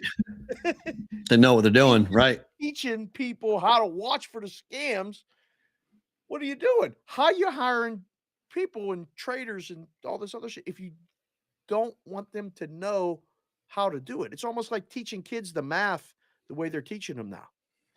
If you can't fucking tell a kid how to do 2 + 2 on paper, how the fuck do you expect them to add all the different ways and stuff? Because a machine's going to do it. You got to know how to do it before the machine can just let the machine do it. That's my Fair. opinion. Favorite thing about today is what? It might have been the game last night and Well, how much fun that was, and just the betting and and it was all secondary, just us hanging out watching the games, and I think we're gonna do it again at least once, if not twice, the rest of this week. We got, like you said, Mountain West, Pac-12, Big West, Big Sky. yeah. It's all still going on. I mean, the West Coast Conference is the only one that's settled. Right. So, Well, we got a lot of things happening, but yeah, so far my favorite thing about today is the excitement of what we're going to do the rest of the week. For me, it is midterm day, so I will go from here directly to campus. I can't go to the game at 1:30, which I'm really bummed out about, but I go and watch. Well, actually, I have two things. First, is class midterm. They have to go to the TV studio today, and they have to do a rehearsed PSA on camera. I love watching certain kids. The idea is to make them uncomfortable. So Oh, the idea is to make them what they say is not as important as the environment that they're in, and kind of teach them the different feelings of being in a podcast studio where it's warm and safe, and then you're in the cold, dark waters of a TV studio with a light on on camera, and it's a whole different environment and a feel. So today's a fun day. Today's a cool day to watch the kind of the developments of my class. So I like that. And then I'm having dinner with AC's dad, who you and Farra met in LA. His dad's in town for a convention because everyone's in wait, town. we didn't meet AC, Papa AC. We met AC. Correct. You met AC, but his father is here. How tall is Papa AC? 6'7". These are big people. AC 6'9", he's 6'7". So yes, he's a not a small human. And he's in town for a convention. So gonna have dinner with him. I think this is the first time since I left the Palazzo that I will be on the Strip for 5 consecutive nights. It's a bit much, is it not? It's a lot. I am going to be exhausted tomorrow. I'm exhausted now. I'm going to be exhausted tomorrow. And my gut tells me that we're going to be at a game on Thursday night. So it might be 6 nights in a row for me to be on the Strip. This is not typical, but this is just the world that I'm currently running. So looking forward to having a good dinner and catch up with him and have that coming up. So Brigade, thank you for everything. This was a fun show. We apologize about missing on Trista. Hopefully we'll be able to get her at some point this week or next week to reschedule her on the show. Farra, Dave, Matt, tomorrow. We'll talk to you for BBB.